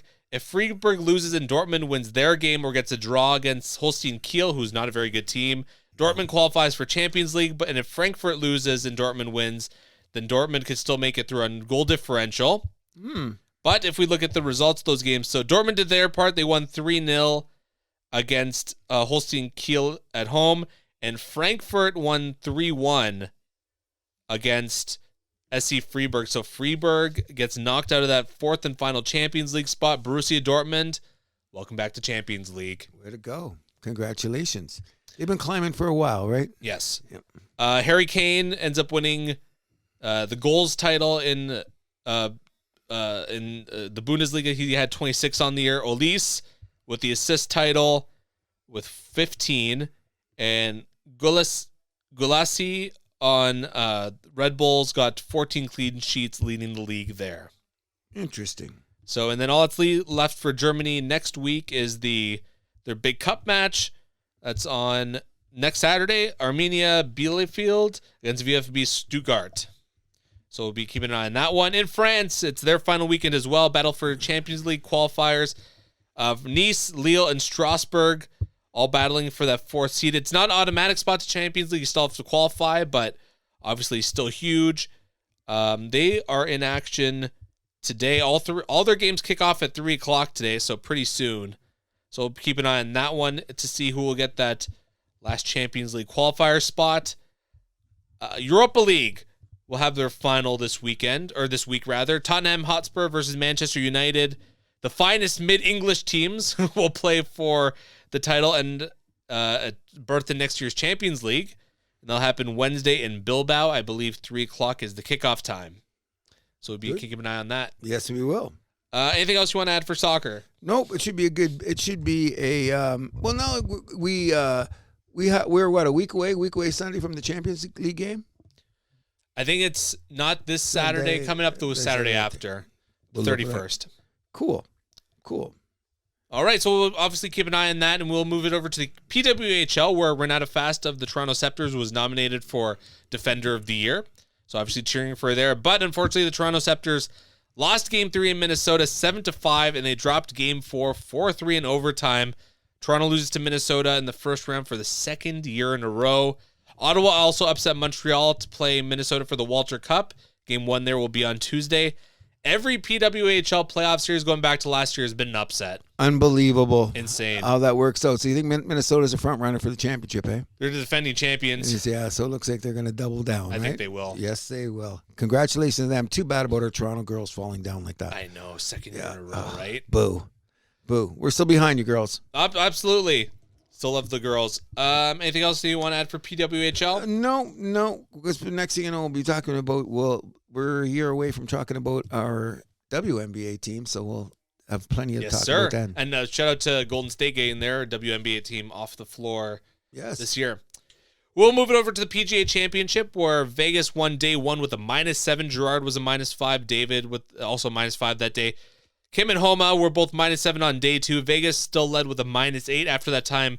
Spieth, Alberg, Justin Thomas, Fowler, Cantlay, and Koepka among the notable cuts. I know, they were all sucked. This is the craziest looking leaderboard I've seen half the time. I know most of the guys, but a couple guys I didn't even know. I thought this Pavan guy, he's coming back from the dead.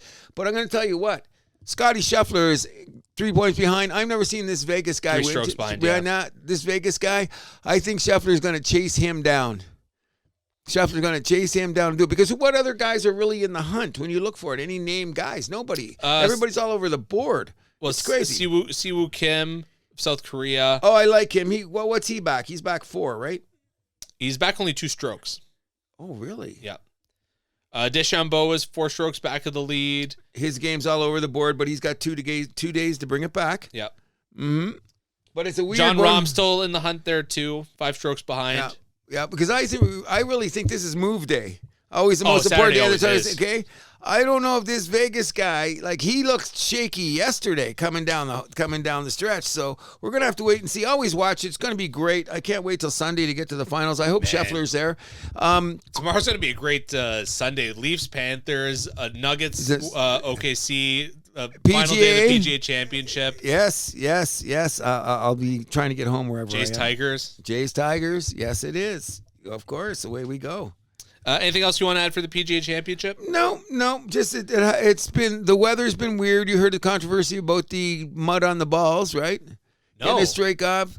Sometimes it's been so rainy and so muddy, the balls are coming out like hell. So then I think Scotty Scheffler, I think, was one of the people got a stroke because they picked up the ball, went to clean it. That's against the rules. Mm-hmm. So guess what? They're hitting balls sometimes and they can't do nothing with them because they're covered with mud. Yikes. Until they get to the next hole. So you're not going to be able to get the spin. You're not going to get the height. Some of the shit's going on. So guys have been complaining. Yeah. But that's part of the game. Absolutely. Mm-hmm. We'll move this over to our final segment of our show, Formula One, where the boys are in Imola this weekend. Kimi Antonelli brought his whole class to the race since he's from that area. Wow. It's very cool. They're all wearing Mercedes hats there. That's badass. Yeah. How do you not like this kid? I'm liking him better every day. How can you not? Yeah. And for Italians, I mean, he's like, who was the last Italian to win Formula One? Alberto Ascari in like 1951 or 52 or whatever. Like, come on. Oh, no, he's cool. Yeah. He's a cool He's cat. cooler than cool, man. Yes, yeah. I'm liking this kid a lot. Swearing penalties also reduced, which was good to hear. Yeah, I don't know if this is like the last hurrah of the FIA president. I forgot his name there. He knows he's on the way out. He's just like, fuck it. Yeah, exactly. It's like one of those. That's a good way to put it. Yeah. Just trying to save face in his final of like weeks on the job or whatever it is. No kidding. No kidding. Any predictions for qualifying in the race? No, I just want to see them getting out there. I want to see what the pace is. This is the last race of the old school, right? No, the next one. Yeah, Monaco. Yeah, this is the next one. So I don't know. Max seems to keep doing great in qualifying. Not so good on the track. Well, the big thing here is that he's only has a 6-point cushion over George Russell before he can opt out of his contract. You're playing that game, aren't you? Yeah. Okay. I think Max might be playing that game too. Well, we'll see. And Red Bull's just like so hyper focused on McLaren now, where it's like I don't know. It seems like something is off in their house. Something stinks in Casa Red Bull. There you go. We'll have to wait and see. For McLaren, though, it's looking more and more like this is going to be Oscar's championship. Well, it took him long enough to figure it out, though, don't you think? It's only like his third year in F1. Yeah, but no, I'm saying this season, Lando was supposed to be the guy. That was all the talk. Lando was supposed to be the guy. Some people, if you talk to a lot of people, they would have told you, like, watch out for Piastri. He's got that dog in him. Obviously, he does. Yeah. So he reminds a lot of people I know of Max. Because he's got that fuck you attitude. Yeah. Yeah, and that's the way you win in this game. That's for damn sure, you know. Especially on McLaren where there's no number one driver. I mean, you just grab the bull by the horns, right? Yep. But I always thought, I understood, I mean, at the beginning of the season, when Zach Brown was talking, he always talked, like he was leaning towards, because remember they had the controversy last year when Buddy wouldn't slow down, had to switch, remember all that shit? Yeah. So he went, come catch me. Yeah, exactly. So this year at the beginning, good old Max was talking about, this is how we're going to do it this year. And it sounded like Lando was the guy, right? Oh, he opened the door a little bit, but he basically said, we're running this way. Didn't work out that way. So what? You're still at the top of the horse. Don't screw up in-house. Well, I mean, McLaren looks like they're going to walk to another constructors again. Yeah, they're good. They're looking good. Looking really good. Your boys are coming around, though. Ferrari? Yeah, they're going to kind of come around. We'll see. We'll have to see. They're looking rough. A lot there to clean up in the Ferrari household, so to speak. Well, it's been an interesting year so far. It definitely has been. We'll be looking forward to that. We'll give you the full rundown of the Imola Grand Prix next weekend when we have our show. And next weekend in Monaco, the next weekend after that, June 1st in Spain. Then they get a little bit of time off, but a nice triple header here to keep us going. Yes, I agree with that. Anything else for Formula One? Not now. All right. Then we'll move this over to trivia and closing thoughts. Trivia question once again provided by Steven. Thank you very much. Who left for Punta Cana this morning for his buddies. They're there for a bachelor party. So all the best, Steven. His buddies there. Good. His friend Julian getting married. Be crazy. Stay safe. I just want to shout out to my son who just spent 3 days in Vegas and said, Dad, I don't think there's any reason to go back. Seriously. But he says if you're going back, he's going back with me. All right. Yeah. So trivia question. This one is in honor of draft lottery. Ooh. Which 9 NHL teams have never had the first overall pick? 9 NHL teams that's never had the first overall pick? I'm going to write this down because I can name off a few already. I can't even think of that. Okay, so. Okay, I'm going to do it this way. I'm going to try to cheat for a second. I'm going to go and look at the standings and say, okay, let's. Was Philadelphia? Oh, I'm going to say Philly because they got Lindros in a trade, right? Yeah, they did. Okay, so Philly, that's a good pick. New Jersey? No, never mind. They got it a few years ago. They had 2. What am I saying? Yes, Philly. Anaheim's never had a number 1 pick. I know that for sure. I know that for fact, too. I think that, who else is it? L.A.? Maybe did... Because Doughty was a number 2 pick. I know. Seattle ever have one? Did they have one already? Oh, yeah. I guess they haven't. No, Seattle's one. I'll take Seattle. I'll say Vancouver. They've had a couple of number 2s. I don't think they've ever had a number 1. I guess you're right, yeah. Okay, so we'll go Vancouver. Then we'll go right beside it. Calgary? No, Vegas. Did they have a number 1? No, they didn't. They didn't have a number 1. Calgary's never had one either, though. No? Who have they picked number 1? I'll tell you. I'll tell you a second. Kent Nielsen. No. I'm just saying. No. One of my favorite kicking boys. So I have Anaheim, LA, Philly, Seattle, okay, Vancouver, Calgary, Vegas. Okay, so I'm on the board. I got Philly, Anaheim, Seattle, Vancouver, Vegas. You say Calgary, right? Yeah.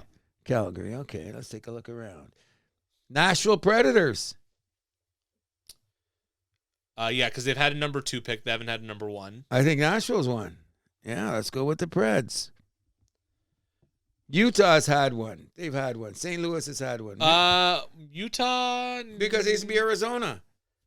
Was Dale Harachuk a number 1 pick? Yes, he was. Okay, so I guess, yeah. Yeah, he was. I was going to say someone else. Colorado?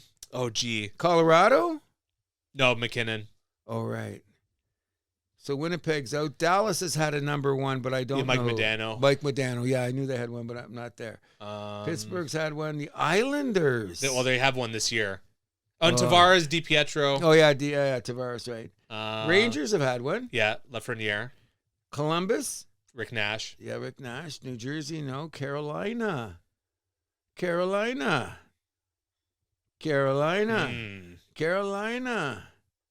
Eric Stahl was a number 2 pick. Yes, he was number 1. I'm going to put Carolina down there. As Hartford, I guess they never drafted number 1. No. I think Ron Francis was like a 5th overall. Yeah, he wasn't number 1 either. Washington's had number 1. Yeah.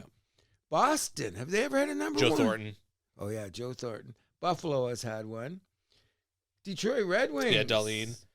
Red Wings. Marcel Dion. Oh, yeah. No, he's number 2. Oh, I guess Detroit could be 1. Detroit could be it. Okay, because we're over now. So no, wait. 1, 2, 3, 4, 5, 6, 7, 8, and I'll put Detroit as my 9th. I've only got 9. Okay, so Anaheim. Yep. L.A. I don't have L.A. on here, but I think L.A. has got one. Like who? Like Dave Taylor or something? Yeah, maybe something weird. I'm gonna stick with this because maybe Detroit's the one I should put out. I'm gonna put Detroit, L.A. side by side, but I don't have L.A. Okay, keep going. Seattle. Yeah, we both got Vancouver. Seattle. We both got Vancouver. Calgary. Wait, do I have Vancouver? Yeah, I got Vancouver. Yeah, Calgary. Vegas. Yep. Nashville. Yep. Carolina. Yep. Detroit. Okay. So you got Philly too, right? Yeah, Philly. Okay, Philly and Detroit. Okay. Bobby Clark, I guess, wouldn't have been number 1 overall pick now, right? Ooh. No, I don't think he was. No, he wasn't. I think it was you know like why? mid-first round. No, you know why? Because he had diabetes. Diabetes, yeah. So, no, you know your history. God, you read a lot. It's good. So, yeah, San Jose, yes. Chicago, yes. Nashville, no. Philly, no. Boston, yes. Florida, yes. Ottawa, yes. Florida, yeah. Jovanovski, Anaheim, Ottawa, yeah. Yashin, Pittsburgh, right? yeah. Yes, he was. Yeah. And Chris Phillips. Yeah. Okay. No, sorry, Dagan Phillips. Yashin was number 2. Oh. Yeah. That's good for me. I can't see it anywhere else. Montreal, New Jersey. St. Louis. I had Eric Johnson. Yep, they did. Oh, they did. Okay. All right. Minnesota Wild.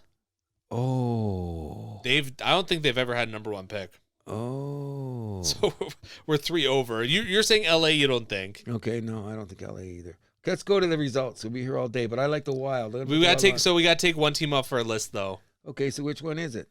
So we're going with Detroit, Carolina, the Predators, Calgary, Vegas, Vancouver, Seattle, Anaheim, Philly. I'm going to take Detroit off and move in the Wild. I don't remember the Wild ever having a number 1. Never. Gaborik was like a number 3. Yes, I don't remember them having a number 1.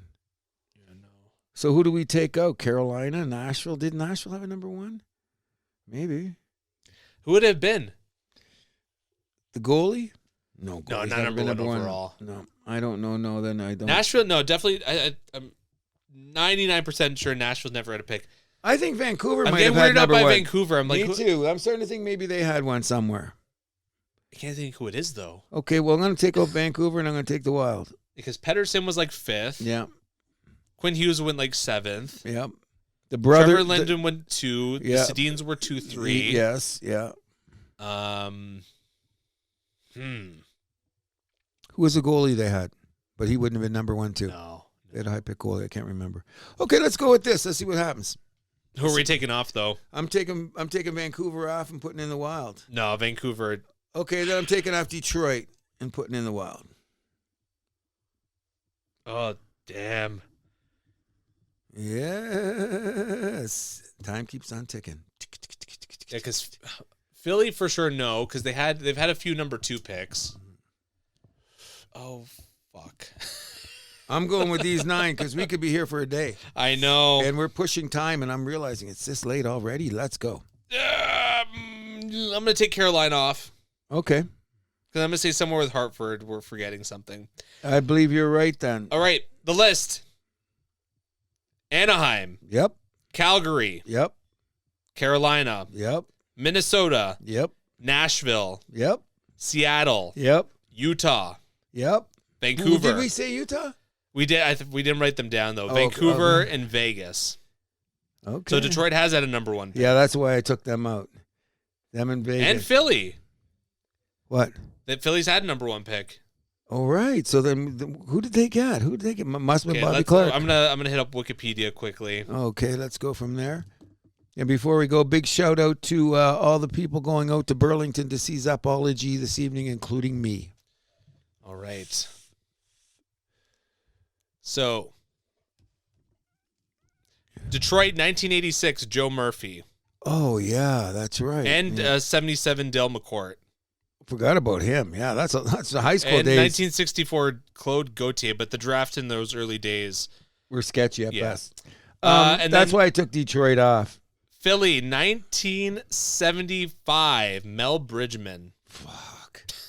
Mel Bridgman. So Ottawa that freaky helmet. Ottawa actually had 3 number 1 picks in 4 years. We forgot Brian Berard, who they took number 1 and refused to play for them. Yep, that's right.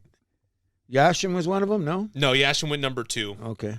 In what year would that have been? 92? No. I don't know. Either way. Back in the day. Back in the day.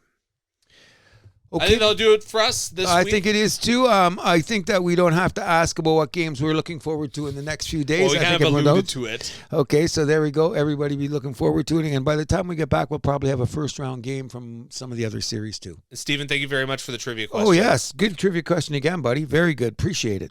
Very much so. Anything else you want to add? No, I'm just going to get on my horse and ride. I got to get my ass out to Girlington this evening. That's an old joke. That's an old joke for us old school boys. I used to call Burlington basically Mississauga Light. All the people that know me will get a joke out of that in any event. But once again, congratulations to Crystal Palace winning their first FA Cup. Yes, that's absolutely huge, especially against Manchester City. Exactly. They're going to party there tonight. Oh, yeah. It's a big party in London tonight. By the way, if anybody wants to know this, when I was a kid, I didn't know who Crystal Palace was, but they were the name of one of the best bar bands in the city that I used to go see underage. They were called Crystal Palace. That's awesome. I didn't know Crystal Palace. And the lead singer was a guy from England named Joe. There we go. That's why he was a fan. Named the team that. We didn't even know it. Okay, that sounds pretty good. I got to get out of here. I got to get my dog out of here. I got to take a shower. I smell like a pig. I got a little bit more information than we need. But in any event, I've enjoyed this immensely. Good show, buddy. Great show. I'm Andrew Milani. My name is Cruz. What do we do? We keep the vibe alive. Do you have a question? We'll answer it on the air. Send it to thehousethathappens@gmail.com. You can find us on Podbean, Spotify, YouTube, Amazon Music, iHeart Radio, Player FM, Podchaser, Boomplay, and SoundCloud. You can follow us on Facebook, Instagram, and TikTok at The House That Happens, and on X at House Happens.